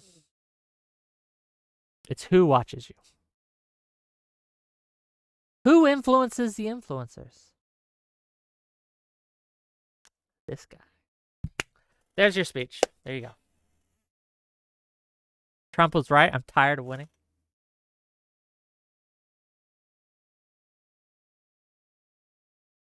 Toby-Wan Kenobi says, oh, you're not talking to me. You are not talking to me. Fair enough. You guys are arguing in chat. You guys are arguing in chat. Okay. What are you guys arguing about? What's going on over there? What's going on with my little friendos in chat? Gang, if you are enjoying me as a content creator, if you like what I do, if you support my mission, my goals, like the channel, okay? Give a like to the stream if you're on the YouTube. Hit the little thumbs up button, okay? Subscribe if you haven't yet, right? That way you'll know when I go live. It's really helpful, actually. Really helpful. Fun fact, I lost a bunch of subscribers after the election. I don't know if it was bots that got purged. I don't know if it was just politics season was quote-unquote over. And they decided, I don't want to follow this guy anymore. I don't know if that. Maybe they just got bored of me. Maybe I said something they disagreed with strongly enough to unfollow me. That's possible. But I lost like 150 subscribers or whatever. I'm slowly working my way back up, right? But I'm not quite where I was.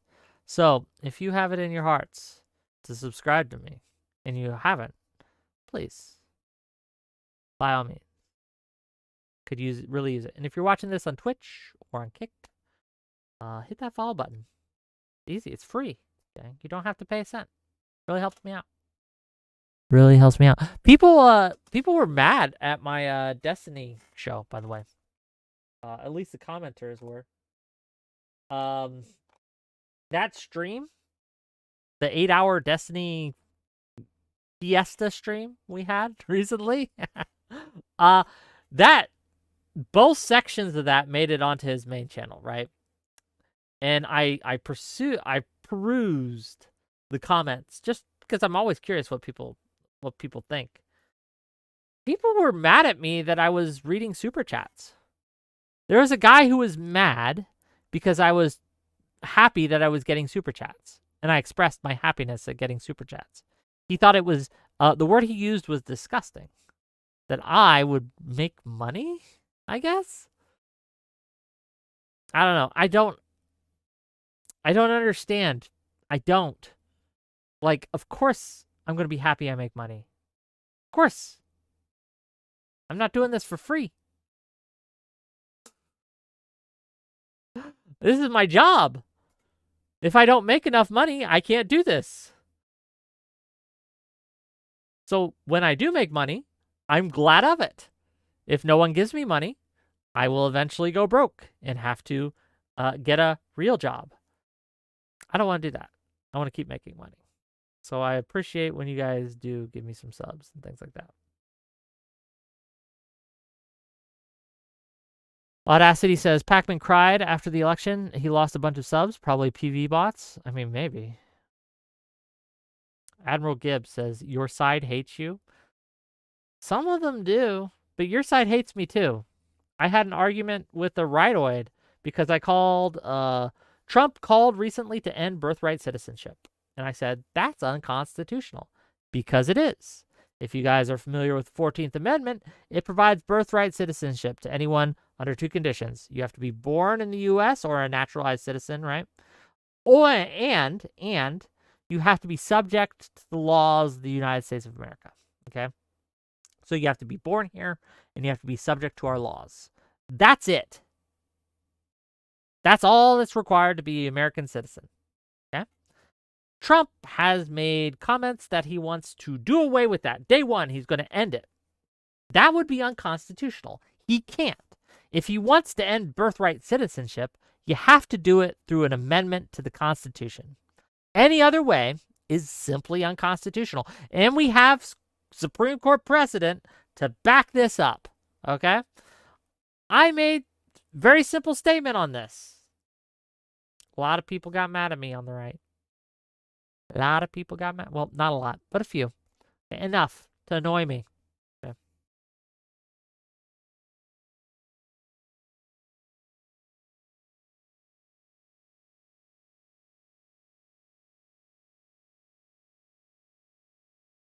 J-Max says, you failed on the subject to the jurisdiction clause despite what the courts have said. What do you mean despite what the courts have said? The courts decide these things. The Supreme Court especially gets to decide these things. And the Supreme Court has decided these things. We have precedent on this. You might not like it, but it's a pretty clear reading. And the question to you, if immigrants, illegal immigrants, aren't subject to our laws, then what? Obviously they are, because we arrest them. We throw them in jail. If they do a crime, they do the time. They get thrown into jail. They get deported. A lot of cases, they get, locked up in our system, right? But they are obviously subject to our laws. Like, just obviously. If they weren't, Trump couldn't deport them. They have to be subject to our laws. Or else our laws have no jurisdiction over them. And they obviously do.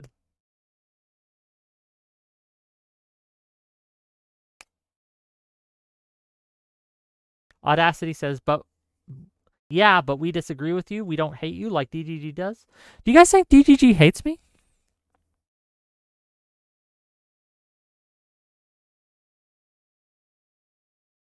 I don't think they hate me. I think I think a few of them do. But I think, by and large, DGG is neutral on me, if I had to guess. Could be wrong.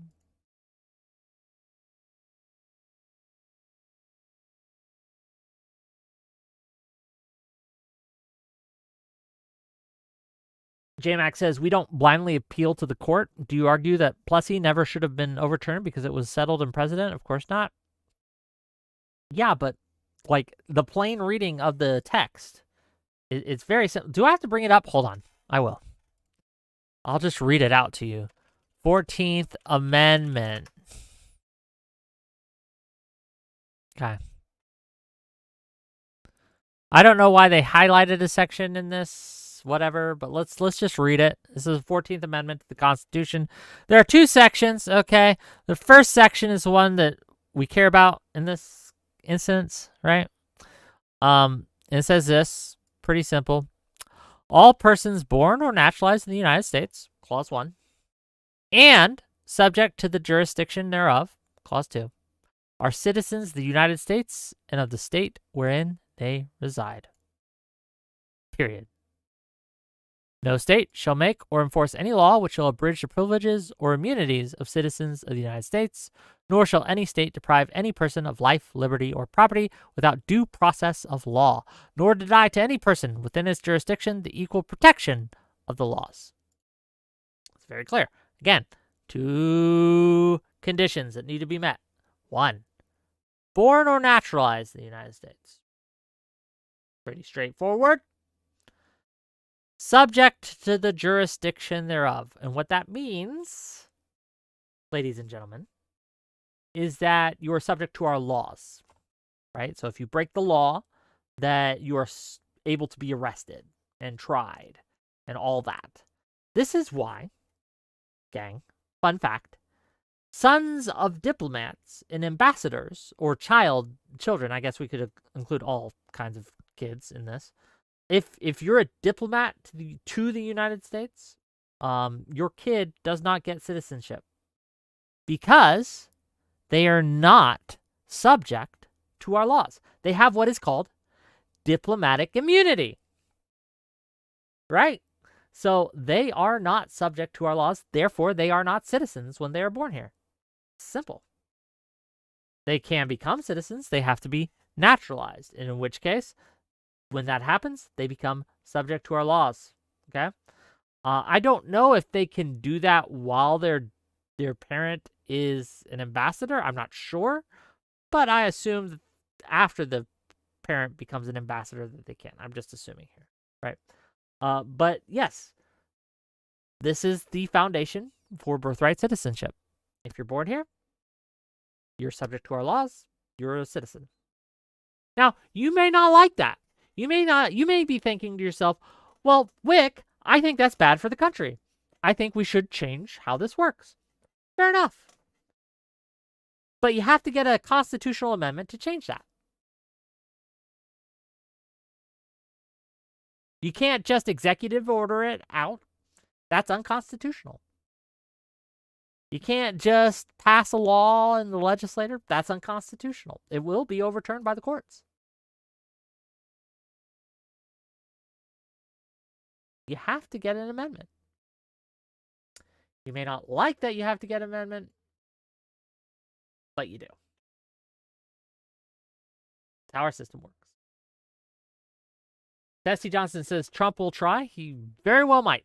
But again, the Supreme Court ain't going to overturn this one. I'll make this prediction now, and I'll make it clearly, and I want you all to hear me, that the current Supreme Court of the United States will not uphold any change or getting rid of the current birthright citizenship status. They just won't.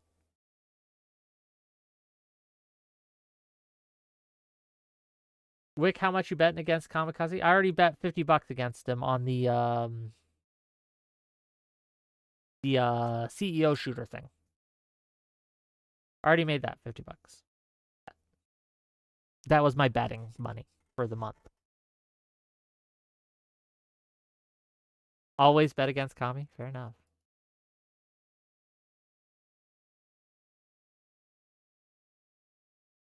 Audacity says, you aren't listening to JMac. This can still be challenged. Yes, and I'm saying when it is challenged, it will be overturned. You can challenge the Second Amendment. People can make laws that they think that you can have a president can get in and say, I'm going to take everyone's guns away. And they can do that. They can try, but the courts will overturn that law because it's frankly unconstitutional. You understand how this works? It doesn't stop the president from challenging it, but it's going to be overturned because it's unconstitutional. Same thing here. Same principle.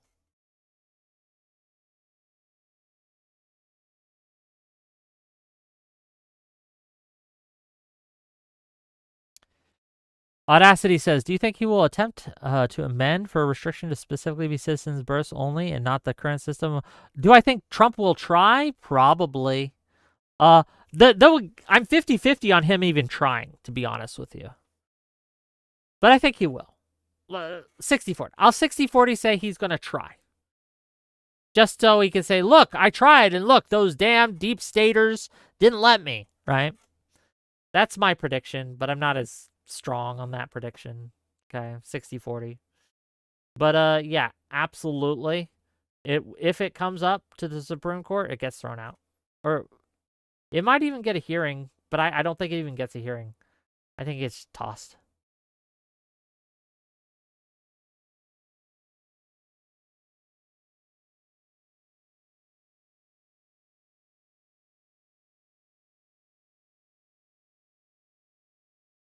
J-Max says, birthright citizenship is a rich, politically contested topic. Even among conservatives, there's a deep gulf on whether it should be retained or repealed. In fact, even on the question of whether originalism requires birthright citizenship, conservatives vary wildly. Perhaps, but the Supreme Court does not.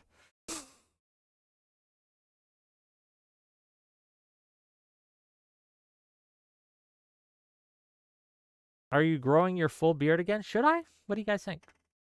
What do you think, chat? Should I grow my full beard back? Or should I keep it kind of this length? Or do you like babyface wig, gang? What do you guys like? I'll let you guys decide. I do have to use a restroom before my show tonight. So please bear with me for a moment or two. I'm going to put the starting soon screen on. I'm going to mute myself. I'm going to go use a restroom. But don't go anywhere. We have our friend, Tachyon Blue, is gonna come by, and we're gonna talk to him, and I'm hoping it will be a good conversation. I don't know how long the conversation will be. What else do we got coming up? Tomorrow I'm probably gonna take off. I might do Collins, might not. Wednesday, we're going to have a show on the verdict on the subway strangler. Okay, the chokehold guy, Neely. Should be fun. Thursday, we'll have a show on the CEO shooter. Panel. Was the guy justified? How's that going to work out? We'll find out. So it should be fun. But don't go anywhere. Like I said, small bathroom break. Listen to the soothing sounds of the voices in your head. And I will be returning soon.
Hello.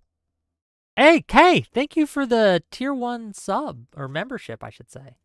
Really appreciate that. Thank you. It really helps me out. The benefit, you get to support the channel. Hooray.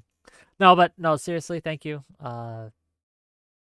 Every penny counts. So really, thank you. Appreciate it. Audacity says, wow, Wick's house sounds like a bar. If you think that's my house, that's silly. You're a silly goose. Let's see. Let me DM Tachyon. Jump backstage whenevs. And hopefully he comes on and we can have the show. He does. Oh, wait. He says, I'm going to be a little late. Few minutes past 6 p.m. Eastern. Okay, there. So we got a little time, gang. We got a little time. We're just going to talk, you and I, my dear pretties. My beautiful, beautiful people. Okay.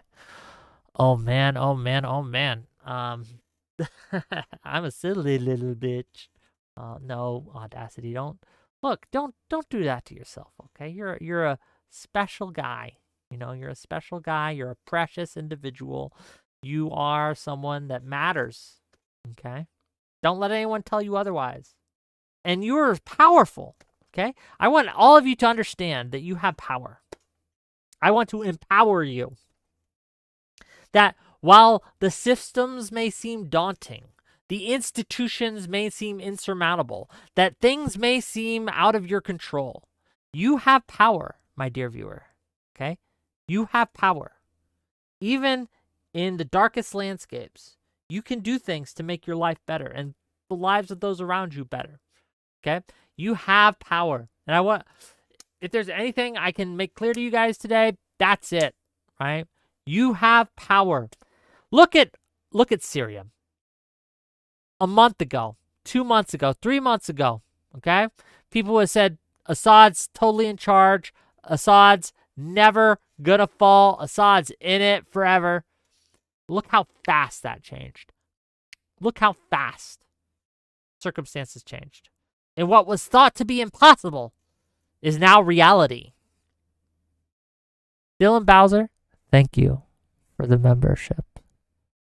A member for 2 months. Dylan Bowser, thank you.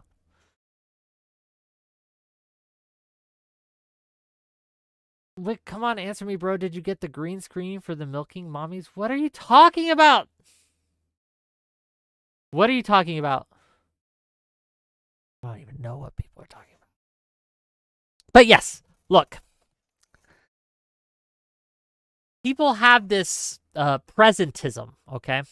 This idea that how it is now is how it always must be. And that's just not true. Now, that's for the better and worse, right? So things can always get worse and they can always get better. And you have the power to change your life. You do. You have the power to change your life, to change your circumstances. Can you fix everything? No. There are always going to be powers and things that you can't change, but you can change a lot. So never let anyone tell you that there's nothing you can do. Never let anyone tell you that you're stuck, that you're hopeless, that you're helpless, that there's nothing you can do. That's just not true.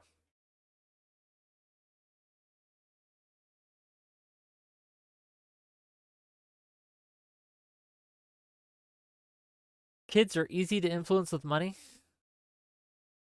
Jenny Burns says, this self-help moment brought to you by subs, bits, and gift subs. Yes.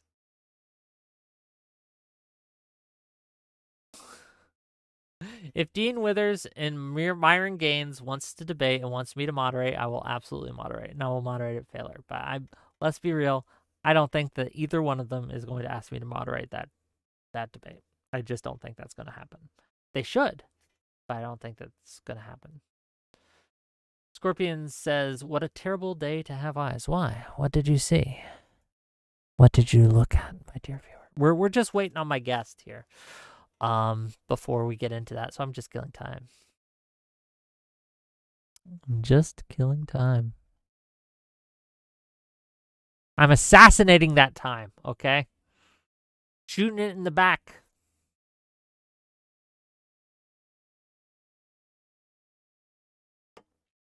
Can I take off my sweatshirt and undershirt For $50, I will go topless for you.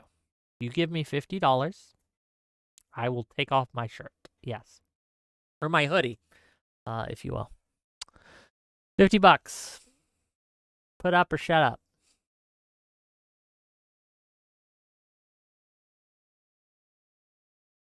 Jenny Burns says you need to start raising your rates. Maybe. Look, I don't know why anyone pays me any amount of money to take my shirt off, but they do on occasion. On occasion, someone will pass me a 50 and I'll take off my shirt. Awesome as Coyote says, did you see my PM on Discord? No, I did not. Let me check it.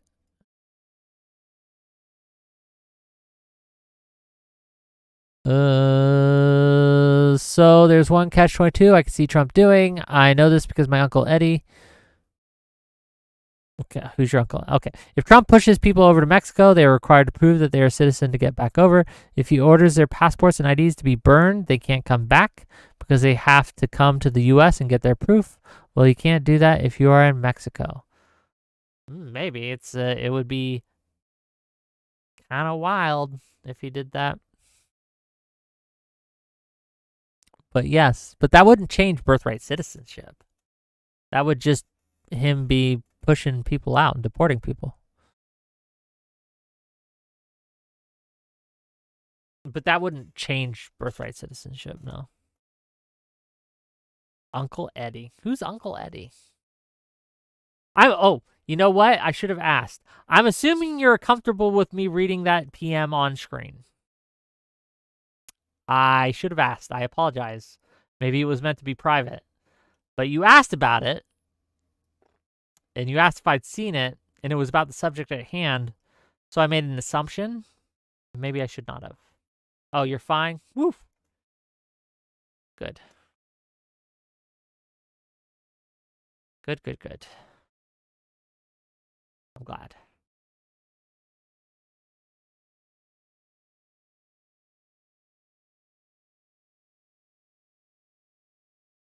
Connect Pause says you can request an emergency replacement document at a U.S. consulate or embassy.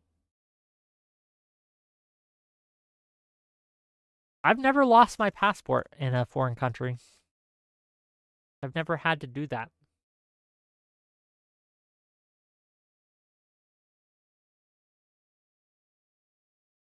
Dunkin' Donuts says, tell us about the war. Which war? Okay, here's a question for you while we wait. So a lot of you guys have told me, right? A lot of you guys have told me over and over again, especially the right on the right, that Ukraine's sunk, that it's doomed, that it's absolutely 100% over for them. Does what happened in Syria change your opinion on this?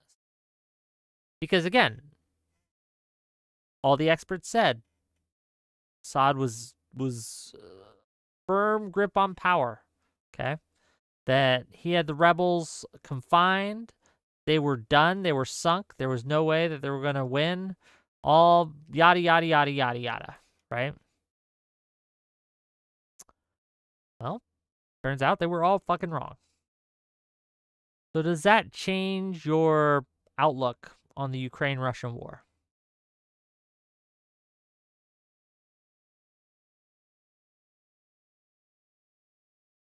T-Bird, you missed the point. I'm saying that does this change your confidence levels in your analysis?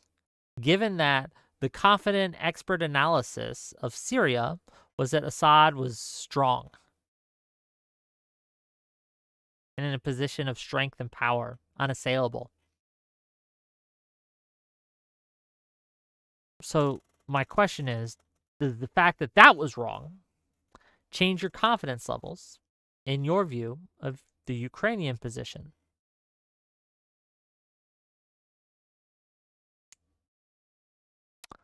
That's the question. Okay, our guest is here. Bring on our guest. Say hi. Hello, you're live. Hey, thanks for having me. No problem. How you doing, man? Good. And yourself? Oh, it's been a wild weekend, man. A lot of stuff's happening. Assad fallen. Where'd he go? Hello? Sorry about that. Yes, sorry. Assad falling. Assad, done. He's done. His regime's over. Okay. We have the CEO shooter guy. He got caught. He's in police custody as we speak. And Neely, the subway strangler guy, he got off scot free. Lots happened. Lots of moving parts in the world. So yeah. Oh, sorry. The alleged CEO killer guy. He hasn't been convicted yet. We don't know for sure. But yeah, there's a lot of craziness going on in the world. How are you? Good, good. I saw some of that craziness. I'm against people shooting CEOs. Are you a CEO? I'm not. But obviously, there are issues with the healthcare system, but that's a separate conversation. People should voice their opinions with free speech and write to the legislators, and pass laws if they want to change that, not kill people. Based, but fair. No, I'm with you on this. I agree with you on this. But you're here today. We can talk a little bit about all that other stuff, and I'm open to it. But I'm here. I'm having you on today because you have a book coming out. Tell us about it. Yeah, so I've been working for the past over a year now on The People of Gamergate. It's a multi-volume series of books exploring the Gamergate controversy and movement from as told by the people involved on both sides. The Kickstarter for this just launched today, actually. I've gotten over $700 in donations so far, and the goal is 6,000, so I'm hoping to hit that. And I'm really excited to be here to talk about it. And we talked about it a little bit before. But yeah, we we talked about Gamergate in the past. You've had some spicy culture war streams in the past. I hate to disappoint everyone, but my perspective is that Gamergate was not about the culture war, but rather about ethics in games journalism. Though it plays into the culture war to some extent that I think it helped spark the what we consider like the online version of the culture war to some extent. In what ways? So you say that it wasn't about it, but that it was helped spark it. Can you elaborate a little bit? Yeah, so I believe that the people involved with Gamergate on the pro Gamergate side, I guess you'd say the people who are like the quote unquote activists involved. I think that they had like the right to define what their movement was about. I think that that's sort of what we would grant to any other movement like Black Lives Matter, Occupy Wall Street, or something like that. That the people involved get to say what it was about. I think the people involved, overwhelmingly, there were different factions, but I think overwhelmingly, people involved were involved because of ethics in games journalism. That was the thing that everybody involved agrees on. Though there are people involved who got involved for other reasons too. The two biggest other camps would be like this artistic freedom camp and this anti-censorship camp. Though there was also, I believe, this hasn't shown up in the data just yet, but I think it will in the end. There is also like an anti-SJW camp as well, and yeah, so I think that Gamergate isn't the culture war. I think that it was moving for ethics in games journalism, but I think that it helped spark it because of the backlash to it. In part because there were people involved with Gamergate who wanted to take it in that direction, like Internet Aristocrat, I believe, wanted to push more in that direction, and so did Kraut, who I interviewed. You know Kraut, the YouTuber. I'm familiar. Yes. Yeah, he wanted to take it in more of a anti-SJW direction because he came from the atheism community. So there's people like that, but for the majority of the people involved, it wasn't about the culture war. But I think the way people responded to it with the Gamers Are Dead articles, with this sort of overzealous, I would say, push Sure. towards censorship, that they helped spark a culture war by shutting down conversations that should have happened. But much in the same way that there is a death of the author, right? That regardless of what the author's intent was for a thing, they what their book or they write or their essay is actually about is not up to the control of the author. The author doesn't get to decide what their book is about. The reader gets to decide what their book is about. It's a concept, the death of the author, right? So would that not also apply to Gamergate? So regardless of what the people in the camps think it was about, I think the obvious effect that we can see from the outside, right, is the effect it has had on the culture war. So regardless of the intent of the people involved, it obviously seems to have been weaponized by people on both sides of the culture war in order to do their thing. No. Yeah, I agree. I think it has been. Though I do think that unfortunately the way a lot of people talk about Gamergate is almost exclusively through the culture war lens, which I think isn't really fair to like the people who were involved with the movement themselves to leave out the other aspects and only focus on like the culture war angle. But I So think that's part of it. Sure, yeah, that's tell me a little bit about like okay, look. My audience is going like Gamergate. We know all about Gamergate. What why should someone read your book? Why should anyone care what you have to say on this? well, because I think this is a topic that's been like widely misrepresented. I think an area where you and I probably both agree is that right now we live in an era where there's a crisis in trust in society and institutions. I think part of the reason for that trust is because of failures that institutions have done. In this case, in the case of Gamergate, it's failures relating to yes, the games press, but also with more the mainstream media coverage of it. How we've almost created this, in my view, I think fake history of how like this army of online misogynists tried to like drive women from their homes because they couldn't stand women playing video games and they wanted their sexy their sexy boobed characters. Um, I think this narrative's not true, and I think that as long as this narrative remains to be promoted in the mainstream press, that we're going to continue to see a decline in trust in that institution. And that's not just Gamergate. I think that Gamergate's impact on the world overall is quite small, but I think that Gamergate is like one piece. To quote James Desborough, he's the author of Inside Gamergate. I've interviewed him for this project. He says that Gamergate was part of a tapestry of people losing trust, and I think that that's true. So my job, I guess, is to correct the story on this and put out the truth of what happened and try to include a variety of perspectives. I think there's value in that. I don't think that anyone really has tried to do that so far. I mean, people have tried, like Koretsky, I guess, has tried when he hosted Airplay, but there hasn't really been a successful um, like compendium of what happened during Gamergate. And I And think that is your compendium, this multi-volume series you have, is that a success? I mean, you've written it already, or are you still writing it? the first volume is done, and the interviews for all the other ones are mostly completed. There's still a few stragglers, but yeah, basically it's done except for some of the later volumes need to be transcribed into book format still. Okay. But the first volume is completely finished. Yeah, and is it successful? I don't know. I mean, well, one, I don't know if the Kickstarter is going to succeed or not. Right? I'm like 10% of the way there, so hopefully I'll cross the finish line. But also, I'm open to other people doing research and work in this area, and there's could be things that I missed. I think that one area, one challenge, and maybe I shouldn't say this publicly, but I think that one area that is potentially worth exploring is the sort of culture war aspect of it for a couple of reasons. Like one of which is that I haven't focused on that too much in this project, and then two, it is interesting because like so there's my research and my findings that show that for the vast majority of the people involved that I've interviewed at least, right, that is about ethics in games journalism. Um, but like what do I make of the culture war aspect or angle of it? I do ask people about it in the book series, but I don't have enough data collated to really determine what other people think yet. But like if you go on like Kotaku in Action, for instance, right? I think it's safe to, and I'm doing an Ask Me Anything topic there in a few days, so that'll be great. Submit top questions ahead of time for that if you want. But like Kotaku in Action today is more of like an anti social justice warrior, quote unquote, subreddit. I think you'd say. Are you familiar with them at all? I know who Kotaku is. I don't know about Kotaku in action. Okay, it's a subreddit. It was one of the big Gamergate communities back during GG. It's still Okay. around, still pretty big active community. They've blown up in size since then. They've got like 156,000 subscribers. But they've moved in more of like an anti-SJW direction over the years, and like finding out like why that is. There's like various hypotheses.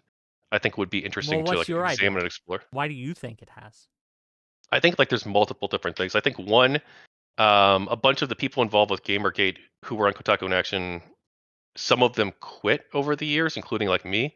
I quit Kotaku in Action briefly over because I felt as though the subreddit was going in a direction I didn't want to follow in.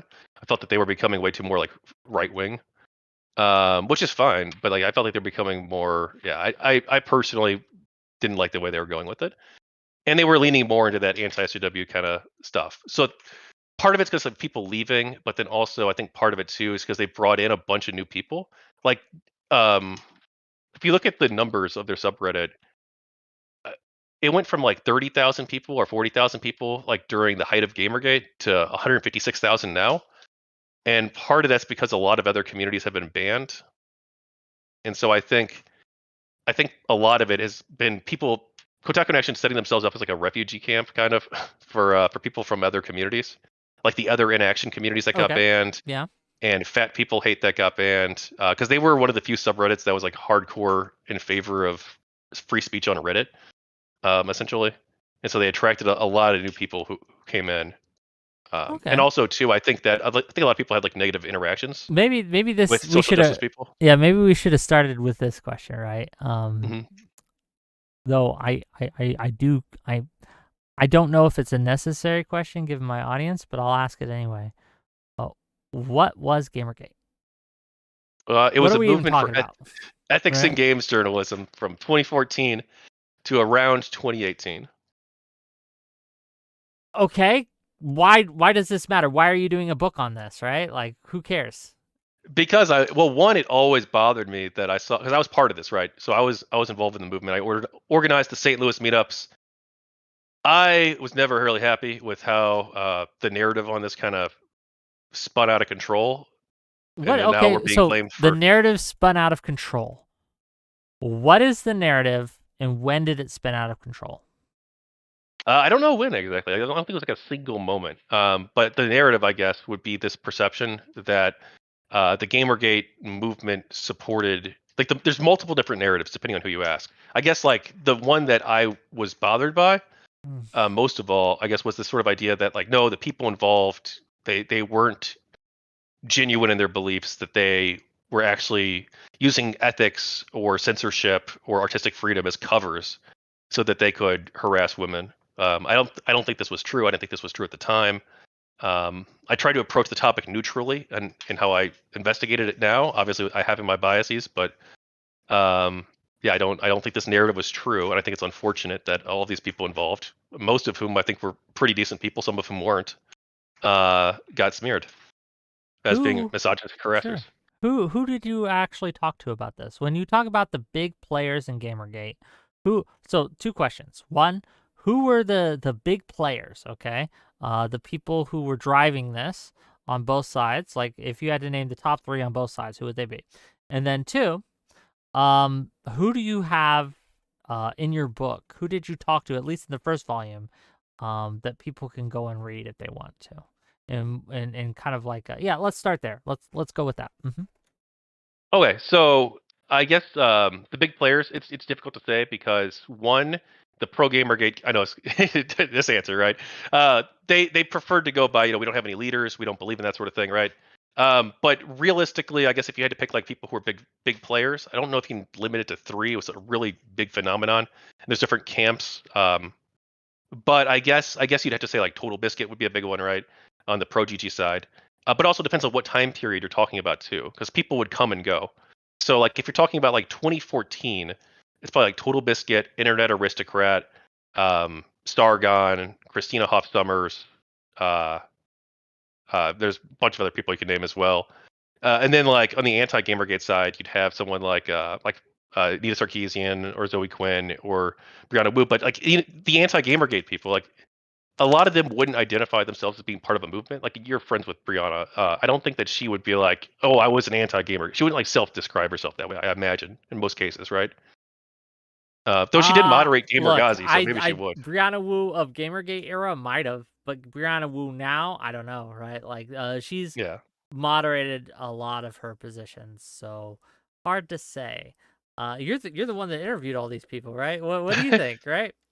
So I didn't interview Brianna Wu, but let's see. I guess I would say that Anita Sarkeesian, Brianna Wu, Zoe Quinn, like sort of like the bigger name, like anti-Gamergate people. Though there's others too that you could name off as well, like Arthur Chu, Ian Miles Chung, some others. But who did I interview from Volume 1? That unfortunately none of those people I've interviewed in Volume 1. So Well, who I did you have talk to, interviewed and why are they interesting? Why should we care what they have to say? for Go ahead. Volume 1 or for the full For project? the volume one, go ahead. Oh, for Volume 1, all right. Volume 1, I interviewed artist Lisa M. She organized the Atlanta meetups for Gamergate. She was also involved with Gamergate, the animated series, which is this unfinished, unreleased cartoon to document to sort of tell the story of Gamergate. But it's not finished Inspired and by it's not released. Yeah, it's not released. The first Nice. volume, the first not volume, the first episode's done, from what I hear. They just Oh, it's never been published. So someone it's on someone's hard drive floating around out there. great. So yeah. So I interviewed her. She's also done a lot of the art for Vivian James, Gamergate mascot. I've interviewed Game Diviner for Volume 1. He was at SPG Airplay at the big conference we hosted. He also good guy, interesting, funny guy. Had kind of a meltdown when he left Gamergate. He there's this. Maybe I should say stuff like this, but he there's this. If you ever get a chance to watch Aaron Pabon, he's the games journalist named Aaron Pabon with the Games Journalism Network. There's a video of him interviewing Game Diviner, and this was during a period of time in Gamergate when Game Diviner was working with the QQ. And some other people to try and end Gamergate. So he was part of this faction within Gamergate basically that wanted Gamergate to end after Airplay, which was this big conference we hosted. They felt as though they were worried the movement would get hijacked, and they also felt that a lot of people were wanting to take it in different directions. And they were like, well, look, we all have different ideas about where we want this to go. Why don't we end Gamergate and have like one final big victory lap after Airplay? So he was working on trying to get that and set up, that happening behind the scenes, talking with people, trying to get buy-in support and stuff. And that plan died in part because I killed it, but some other people were opposed to it as well. And he went on this show, Games Journalism Network, and he was interviewed by Aaron Pabon, and he had this mental breakdown. And it's this hilarious like lolcow moment. What do you He's a mean great mental guy. breakdown? Give us an example. Come on. He rips off like his like jacket.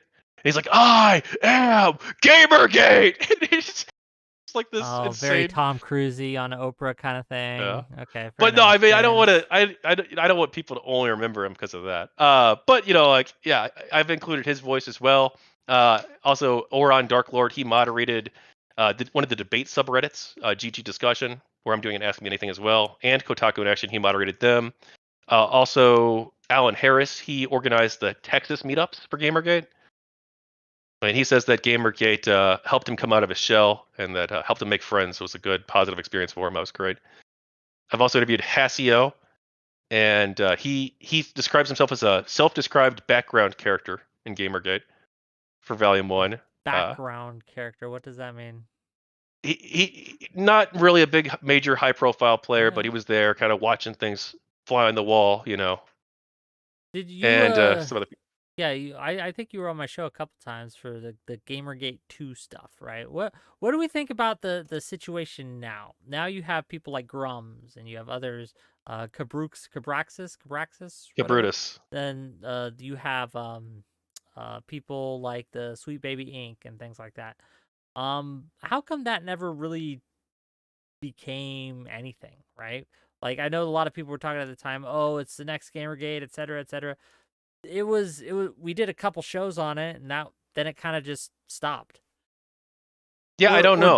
Or did it stop? Maybe I'm just it all went underground. I don't know. Right, go ahead. What's your perspective? It depends on like what you mean. Like I guess I don't think there is a Gamergate 2. I don't think calling it that's like very accurate. The people involved with Gamergate that I've interviewed, at least, they don't seem to think it's mostly accurate either. I actually asked people this question on my optional survey. Only about like 33% of people involved with Gamergate on the Pro GG side would call it Gamergate 2. But why didn't it blow up? I don't know if there was like a big grassroots like support there for it. They also didn't like try to make it like a movement necessarily. I think that like some people about that. I see them trying to drive this all the time. There's some people who were for sure. Hashtags. They were trying to use these lists and stuff. It was crazy. But go ahead. Yeah, I don't know if I don't know if like it's still like quote unquote active. I think that there is like a anti-SJW or anti-woke, if you want to call it that, like pushback in the games industry for sure. And some of those people involved like call themselves Gamergate too. But I don't know why it never really took off. I don't think there was like a big like grassroots level support though. I think that it was mostly like promoted by like YouTubers and by people in like the games press, actually, like the Guardian, writing articles about it, rather than there being like an organic like swelling of a movement. But some people might disagree with you on that too. Like Oron Darklord, who I interviewed, he might disagree with that actually, Maybe. because he views himself as being like a Gamergate 2 person. Fair enough. Yeah. What do you think has been the kind of like final result of Gamergate? What, if anything, did it accomplish? And how are games and games journalism and culture different today because of Gamersgate than it would have been without? That's a big question. Maybe I should open my notepad up. pick one, right? You can start. How do you eat an All right. elephant one bite at a time? Just start with the one thing. So Let's see. ethics, yeah, I think ethics in game journalism has gotten a bit better. I think that they've gotten better about disclosure. I think there was a problem before Gamergate and in the early days of Gamergate of this very incestuous nature between developers and journalists, and I think that's gotten maybe a little bit better, or at least if it hasn't, I haven't necessarily noticed. I think that also the FTC requiring disclosure for affiliate links and sponsorships, basically. I think that that's actually a really positive step in the right direction. Was that a result of Gamergate? I don't know, maybe. We had Operation Ultraviolet Light where we contacted the FTC, but like the FTC is a large organization responsive to millions of customers across the country. So sure. Did we have really that much of an impact with those letters? I don't know. You're the one that wrote the book on the subject. That's why I'm asking you. Well, yeah, I did. I don't know because they tried and they were successful. So I guess there's that. But I don't know if like government regulators deciding to take action is like a Gamergate thing, even if Gamergate people advocated for that. Okay, fair enough. That's one with the ethics in gaming. So you think that it's slightly better now because of some of the rules. The biggest improvement, though, I think, is actually people like you and me, Wick. It's the rise of independent creators, podcasts, streamers, YouTubers, all these different people covering the gaming scene. Now, this existed 10 years ago. No, that's not because of Gamergate. But I think that that's one thing that's probably really improved games journalism is that you can just go to the games journalists you like and support. And support independent creators. There's that greater diversity. I think that's good. See, I would be more willing to think that the FTC regulation was a result of that, of Gamergate, than I am to say that independent media is a result of Gamergate. No, yeah. I just don't think it is. That's not a Gamergate thing, but yeah, no, for sure, 1000%. But that is something that's game journalism. Games journalism's gotten better as a result of that diversity, I would say. But that's not a Gamergate specific thing. Yes, I guess my question is, what specifically has Gamergate done to the culture, to the games, right? If anything, or was it just a nothing burger that nothing came of it and it was just? I think it raised awareness about the issues of corruption in games journalism. I think also having like different conversations sparked like the conferences that were hosted and creating positive incentives like the Kunkel Awards, which was because of Gamergate. The Kunkel Awards are the Society of Professional Journalists Awards for excellence in gaming journalism, basically trying to create positive incentives for games journalists to do a good job. So I think that that's like a positive development, step in the right direction. And also, too, I think they cost Gawker a lot of money, which Gawker themselves say that that Gamergate cost them 7 figures, supposedly. We don't know the exact amount, but that's what one of their executives claimed. I mean, I guess, like, you got that CEO corporation, you cost them some money. Fair enough. Do you think games in general, the game industry, this is a little bit of a separate question from Gamergate, but I'm curious what your answer is. How is the games industry today in a healthy space? Why or why not? So I'm not an expert on the games industry. I know that there have reportedly been some problems recently with layoffs, for instance. And obviously my heart goes out to people who've lost their jobs and stuff because of that. As for, there's been some major flops too, right? There's been Concord, Dustborn. People have been pointing those out. Was it Concord or Dustborn? One of those cost like $400 million to develop, reportedly. I would assume Concord. I think that was the bigger game, but I'm not don't know a huge amount about this. Gang, I just wanted you to take that for a minute, and I want you to internalize that. $400 million. So 4,000,000,000,000.00. And the game flopped. First of all, how does one spend that much money to develop a game? Maybe I'm just not educated on the process, right? But how does one spend $400 million to make a single game? Explain it. Yeah, I don't know. I'm not a developer. But I don't know. You're not helpful. I want the games. I know I'm not. See, the thing is that the more you learn about Gamergate, the more boring it becomes because you realize, oh, it was just about ethics and games journalism. Fuck. No, but no, the games industry. I hope it does well, obviously. But I don't know. I mean, fair enough, I guess. What yeah. are some of the what are some of the obstacles that you think that exist within gaming culture today? Like if you had a nephew, a kid, a son, a daughter, whatever, a niece trying to get into gaming and the gaming culture, right? What are some of the things you'd tell them? I would tell them that, especially if it's a niece, right? A niece or a daughter, I'd be like, look, there's a lot of terrible far right misogynists out there. They hate women. They want to drive them out of the games industry. Does the gaming culture have a misogyny problem for real? I don't know. Well, you're the one telling your niece that, right? So are you lying to your kidding. niece? I don't know if because like that's not like I wouldn't be as like a Gamergate topic either necessarily, but like I hope not. I hope it doesn't. I think that the vast majority of people who play video games are just normal people who don't engage in sexist behavior and conduct. I think that there probably are some who do for sure. I think that that's unfortunate, uncouth conduct that should be criticized. But I don't think that it's especially common like in games. Like, I don't think that like the gaming industry is like uniquely misogynistic or anything like that. But like all aspects of society, there are misogynistic people who exist, and I think that we should have conversations about issues that women face in the gaming industry, whether it's sexual harassment at conventions or in online games or whatever it happens to be. Okay, that's fair. What do you think that the gaming industry, where do you think it could improve from here? So, in your opinion, what are some things that the gaming industry and even games journalism within that industry could do in order to be better, if anything? I don't know. I guess there's a few things, right? One would be like microtransactions. I think that this has probably gotten a little bit out of hand. This sort of everything seems like it has to have microtransactions now, and has to have battle passes. And I don't, as a consumer, if it's just for cosmetic stuff, I don't really care. But if you're going to add it for non-cosmetic stuff, then I would take issue with that. But also, like people will say too that like a lot of these games are going to be funded through these mechanisms.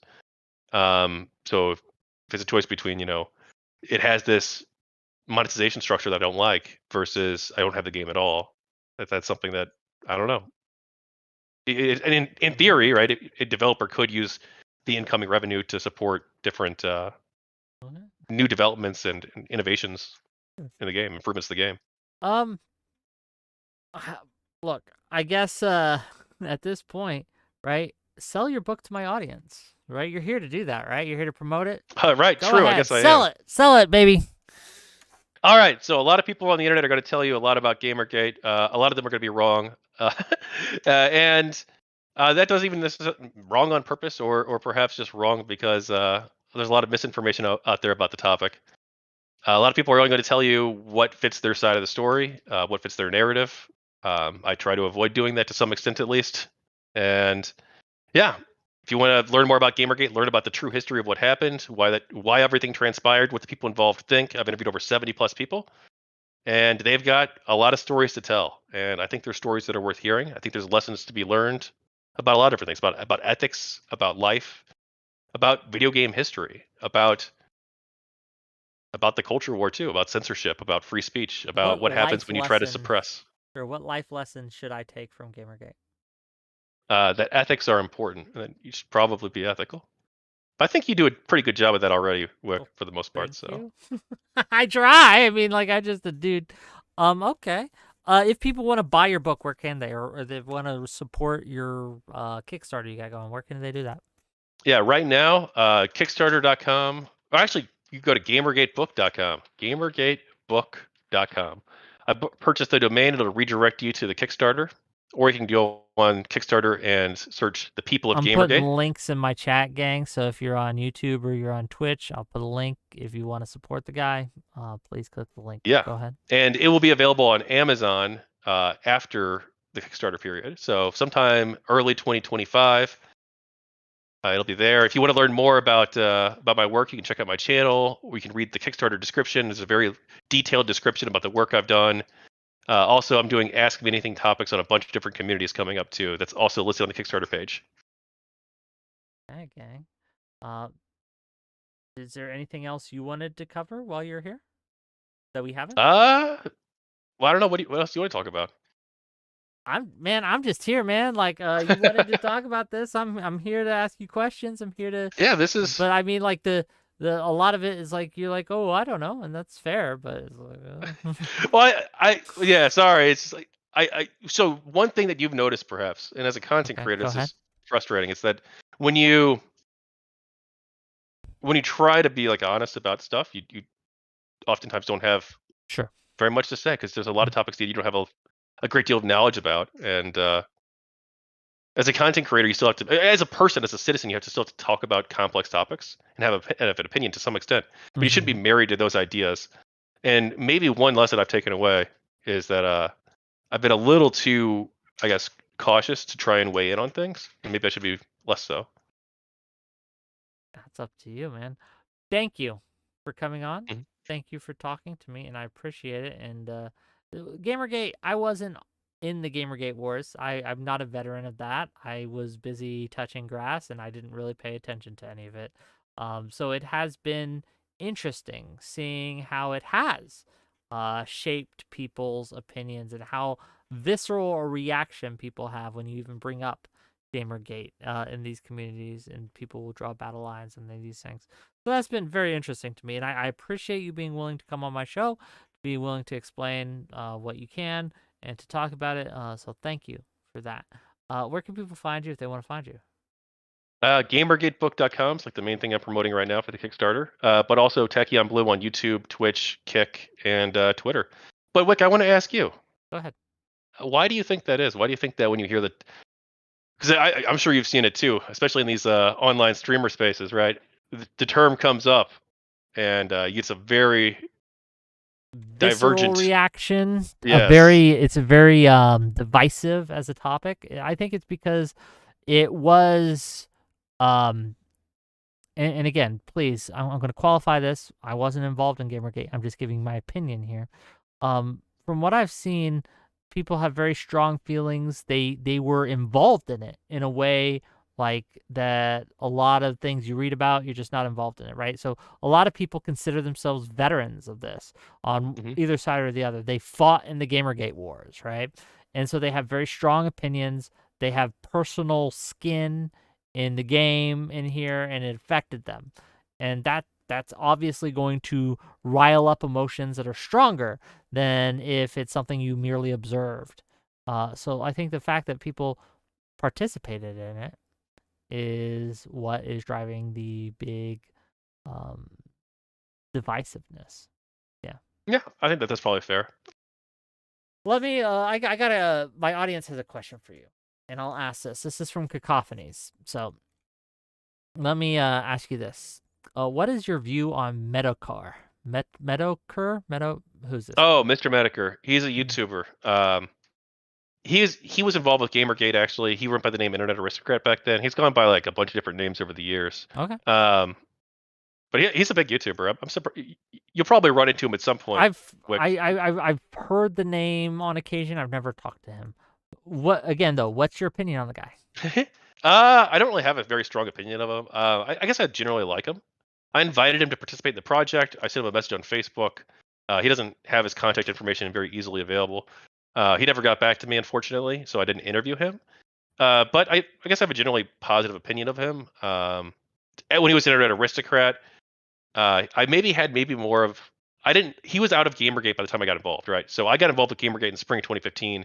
He quit Gamergate, I believe, in November 2014. So he was already gone by the time I got involved. But I think his videos were really high quality. They were entertaining videos. So yeah, he was a good content creator, I guess. Fun guy. I don't really know him personally, but yeah, seems cool, I guess. Okay. And what was the second question you had, Cacophony? Let me scroll back up. So the second question, what is your opinion on at what point Gamergate shifted from being legitimate to a grift? I don't know if there was like a point. Like I don't think that Gamergate like by and large like shifted into being a grift. I think that unfortunately, as time went on, a lot of people were coming in, like YouTubers, for instance, and other people who were wanting to make a quick buck. Right? You had like Based Gamer, this website that Jenny Barrage was creating that never ended up materializing. People raising money for stuff like this. Airplay 2, a sequel to the Airplay convention. That wasn't like a grift, I don't think. I actually donated money to that and got a refund. But I think there's a lot of people involved who, one, you had people who had like legitimate projects and were passionate about it. Like I think Airplay 2 was like a legitimate project that just the guys were incompetent. The guy basically even admits he was incompetent. Where people tried to do something good, they took people's money and they failed. They were incompetent people. And then you also have other people too who were raising money for like something like Based Gamer, where there's a lot of questions about where that money went. That's like maybe I don't know. I'm not going to accuse Jenny of being a scammer, but like you have situations like that too. So Okay. I don't think it was like a point where like became a grift. I just think that as time went on, more and more people were brought into it. They became aware of it, and they thought, "Hey, look, I've got this project. Maybe it's a legitimate thing they're really trying to do, or maybe it's just a scam from the beginning." But people have stuff that they want to try and raise money for, and some people get burned bad on that. I think it's unfortunate. I'm not going to do that with my people, the people who donate to my Kickstarter. Gotcha. So yeah.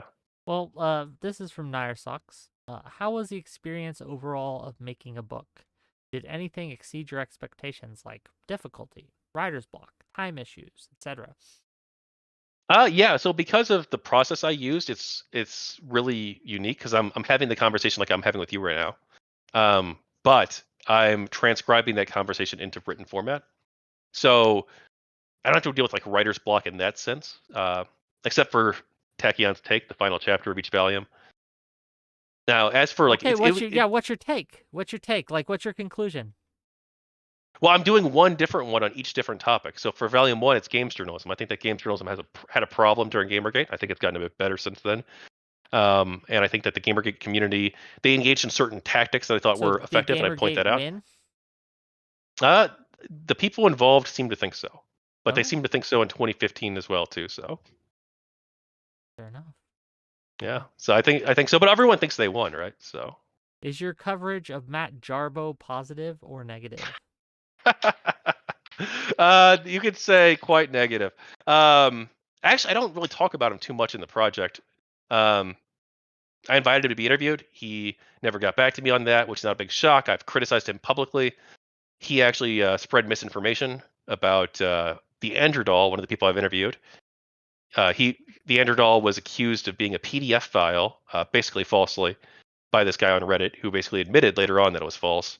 Ended up getting his account banned on Reddit, and Matt Jarbo, the Surfs, and basically those two shows spread misinformation claiming that he's a pedophile, a PDF file, when this is not true. And Matt even knows the guy.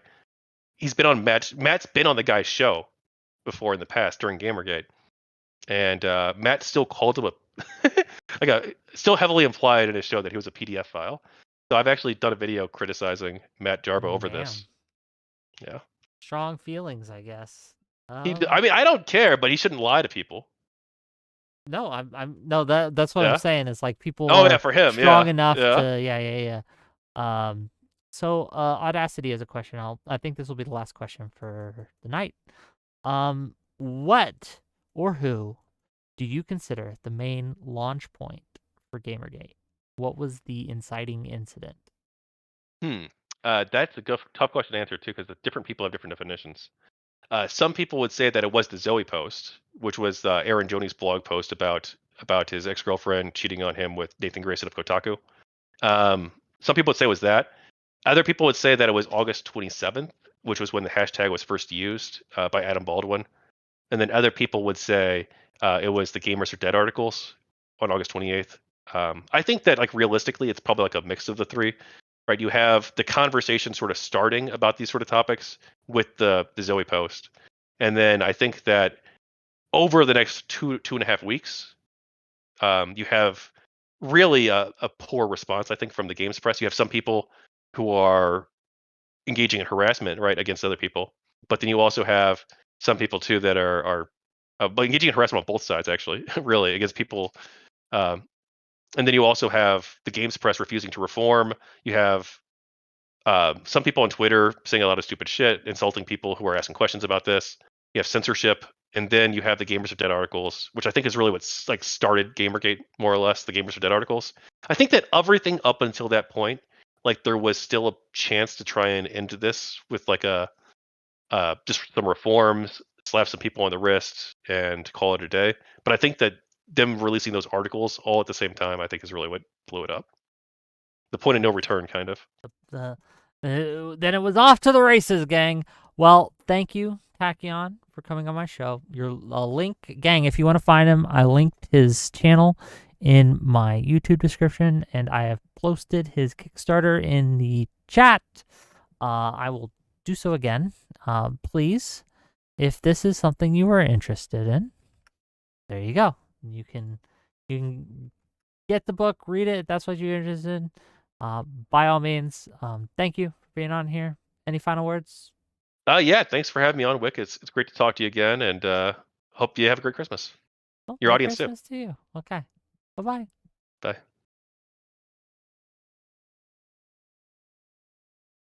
Do you guys like it? Could be real with you, gang. Gamergate is something that I don't know. It's like I said, I don't have big feels on it because I didn't play. I didn't play in the Gamergate era. I wasn't part of the wars. Okay. So it's like, oh, interesting. I have no strong feelings one way or the other. But if you do, and if you want to learn more into the history of Gamergate, this is a way for you to do so. So go ahead, right? Throw them some money, get your Kickstarter done, get your book, volume, or whatnot, and check it out.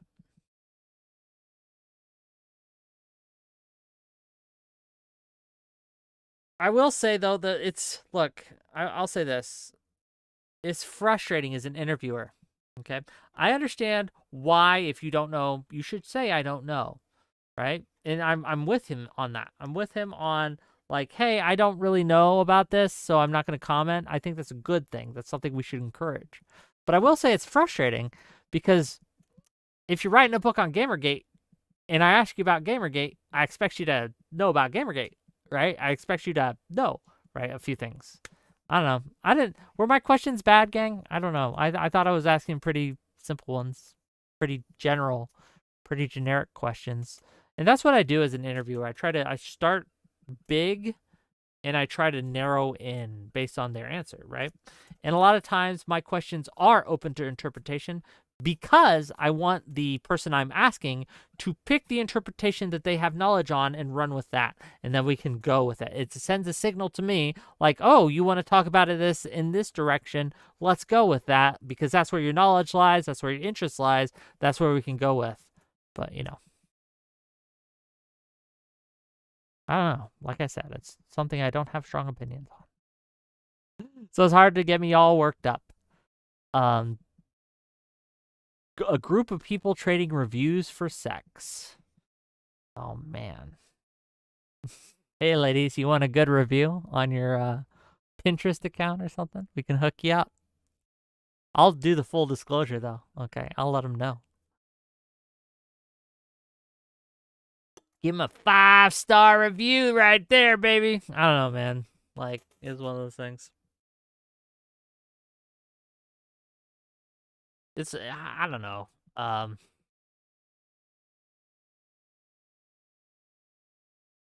Grim Jr. says, so Wick, after this interview, can you positively say you know something Gamergate has accomplished based on this interview? I can say that based on his answers, If his answers are correct, nothing really changed much. Here's the thing. I don't know enough about Gamergate to say whether that's correct or not, though. I will say that there's a lot of people out there who would say that Gamergate is the cause of a lot of the cultural divisions we have. A lot of people have made videos that I've watched citing Gamergate as the playbook, the alt-right playbook, right? Did you guys see those YouTube videos, actually? There was a guy who did a lot of alt-right playbook videos, and he cites Gamergate as examples of the alt-right coming in and fucking with the culture, right? I don't know how accurate any of that is. Because, again, I wasn't around for Gamergate. I was doing other things. Like, I don't know, being a human being. But, yeah. Audacity says, how are you BFFs with Brianna Wu? Don't know a lot. What do you think we talk about? And first of all, I'm not, she is my friend. That is something that's true, right? I consider her my friend. Are we BFFs? No, I've never met her in real life, okay? We've never hung out. We talk, but it's not about Gamergate. It's about current shit that's going down. Usually about political bullshit, right? That's what we usually talk about. Gamergate doesn't come up.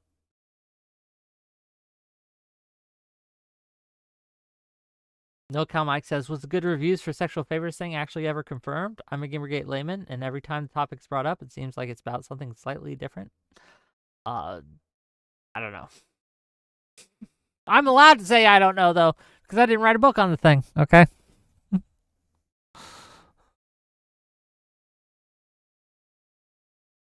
Dylan Bowser says, I think too many things happened at once to narrow it down to one thing. Was it Gamergate, Trump, anti-SJ? Well, that's also a problem, is, like, you guys want to know my take on it, right? My take on why we're how we are right now? Social media.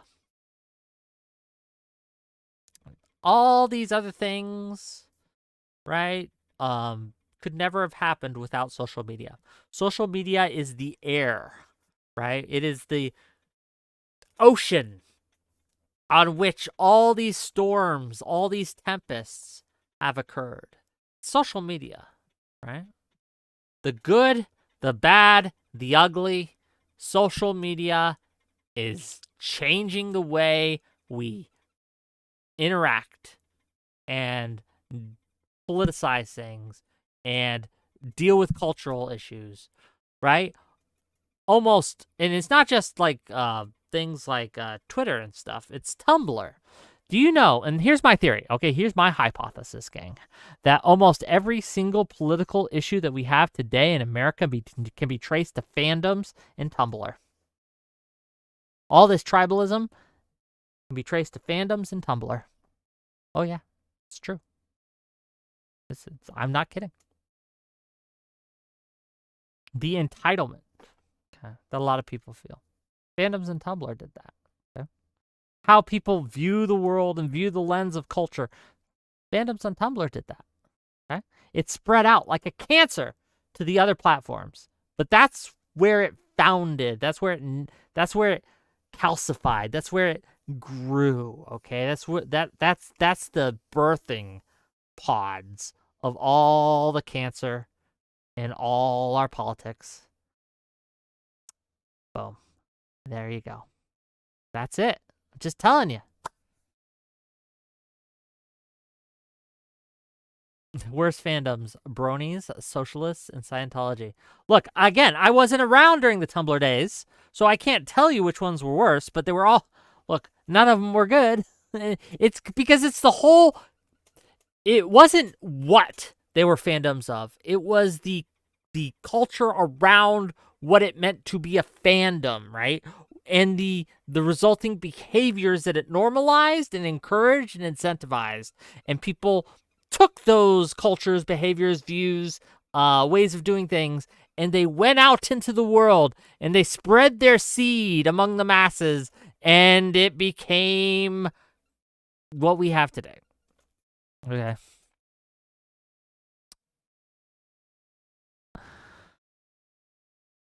Dylan Bowser says, so Tumblr banning porn ruined everything? That's when the contamination leaked?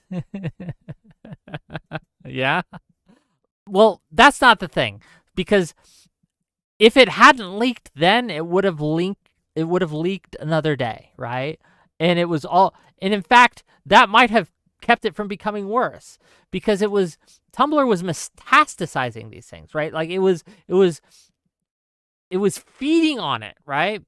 And sometimes you got to pop the blister and let the infection let loose, right? If it had continued to kind of like cook, it might be worse today, but I can't say for any. I can't say with any certainty that's the case. But yeah, I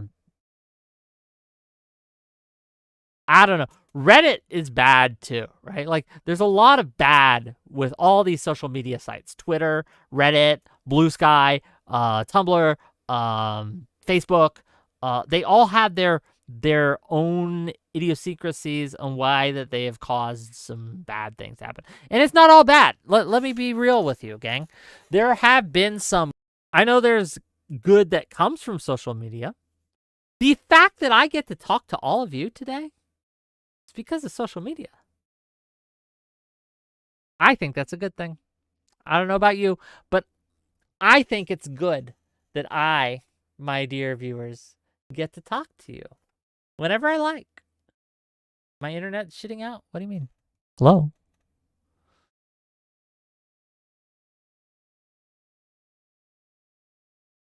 Hello? Can you guys hear me? Is this working? Hello? Hello? But no, I think it's a good thing that I be able to connect with people like I do. Being able to meet so many cool people. Meet friends, real friends. Those are all great. The results of social media. It just comes with a lot of shit. A lot of bullshit. It's in and out. Oh, I'm sorry. Well, damn. Gang, did you like today's show? I know it was kind of a hodgepodge, and we got live way earlier than I normally do, and it wasn't a panel. Well, I know you guys love the panels, okay? The panels are coming back. Don't worry. Wednesday and Thursday are both panel days, so check it out. I'm talking to Tom Foolery on Friday as well. I believe it's Friday. I have to double check. I'm pretty sure it's Friday. So tune us in there. It's not in and out for you, Saul Marcus. Good. But yeah, so just to let you guys know. Oh, and thank you. Oh, before I forget, $5 from Mr. Audacity to say, when are you spring trapping homie with Brianna? I don't think Brianna wants to talk to that guy.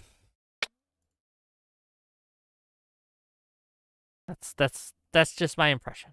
I don't know. I'm not gonna speak for anyone, right? But that's my guess. Tom is kind of based, despite not agreeing with him on at all on politics. What's based about him? What is based about Tom Foolery? I'm fine with Tom Foolery. I have no strong feelings one way or the other about Tom Foolery. He's been on my show a couple times. I know that I know people really hate him for various reasons. Some of those reasons are probably justified. Some are not, right?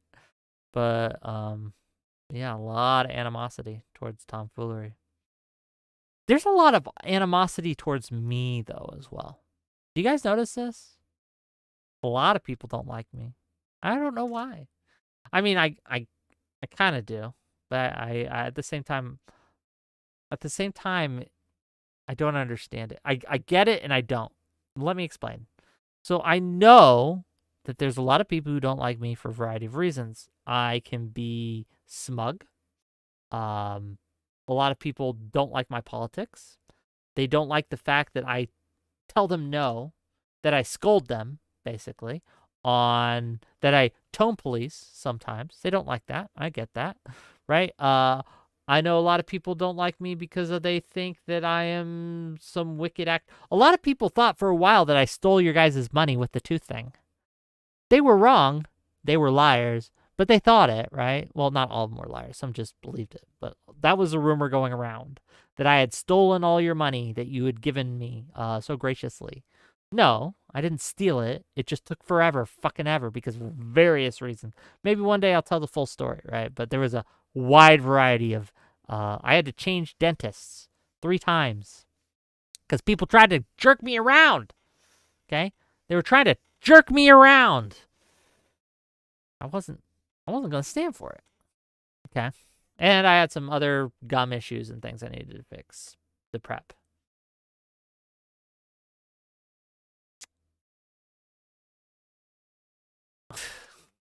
Live Laugh Logan says, I wasn't lying. I was telling people that to get back at you for being right about Ukraine. That's another thing. People don't like the fact that they can forgive you being wrong.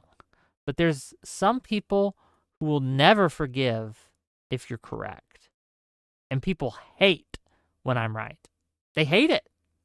They hate that I'm right about Ukraine. That was a big one. I lost a lot of followers for that because, again, I don't know if you guys knew, it was kind of the beginning of my streaming career or near the beginning of my streaming career where everyone was like, oh, they're not really going to invade Ukraine. Oh, almost everyone was saying it wasn't going to be an invasion.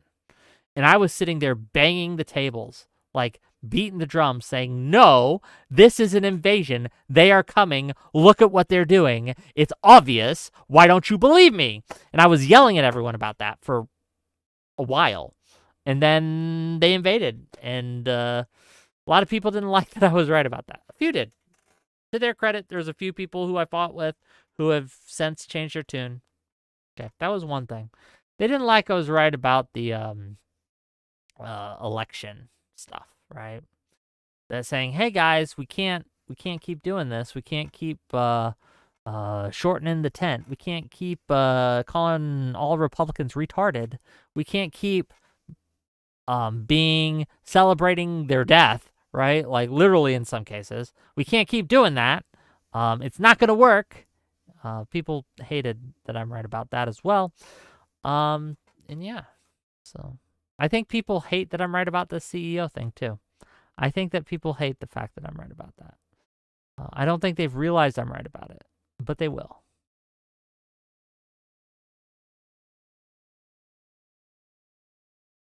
Dylan Bowser says, Wick goes topless on stream and shaves the beard for cash, but people thought you wouldn't fix your teeth. They thought I'd spent the money on video games or something. I don't know, right? Like President Sunday did some streams about how I wasted the money on video games and drink. No. The money hadn't been a problem for a while. It wasn't the money holding things back. It was other issues.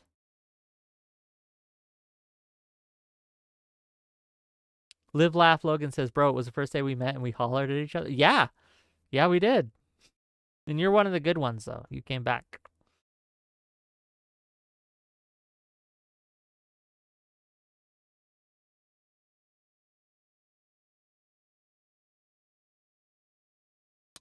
So, yeah. Anyway, I think that's probably it for tonight.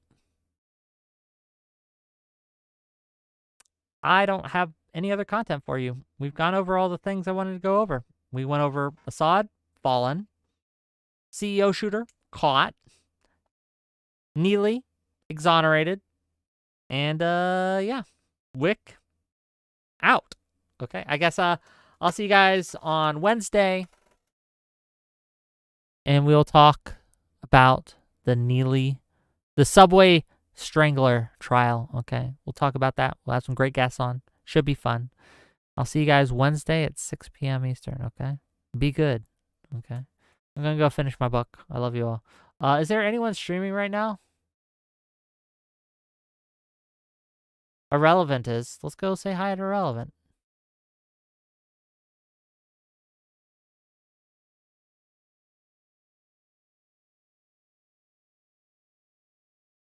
Tell them it's a hate raid.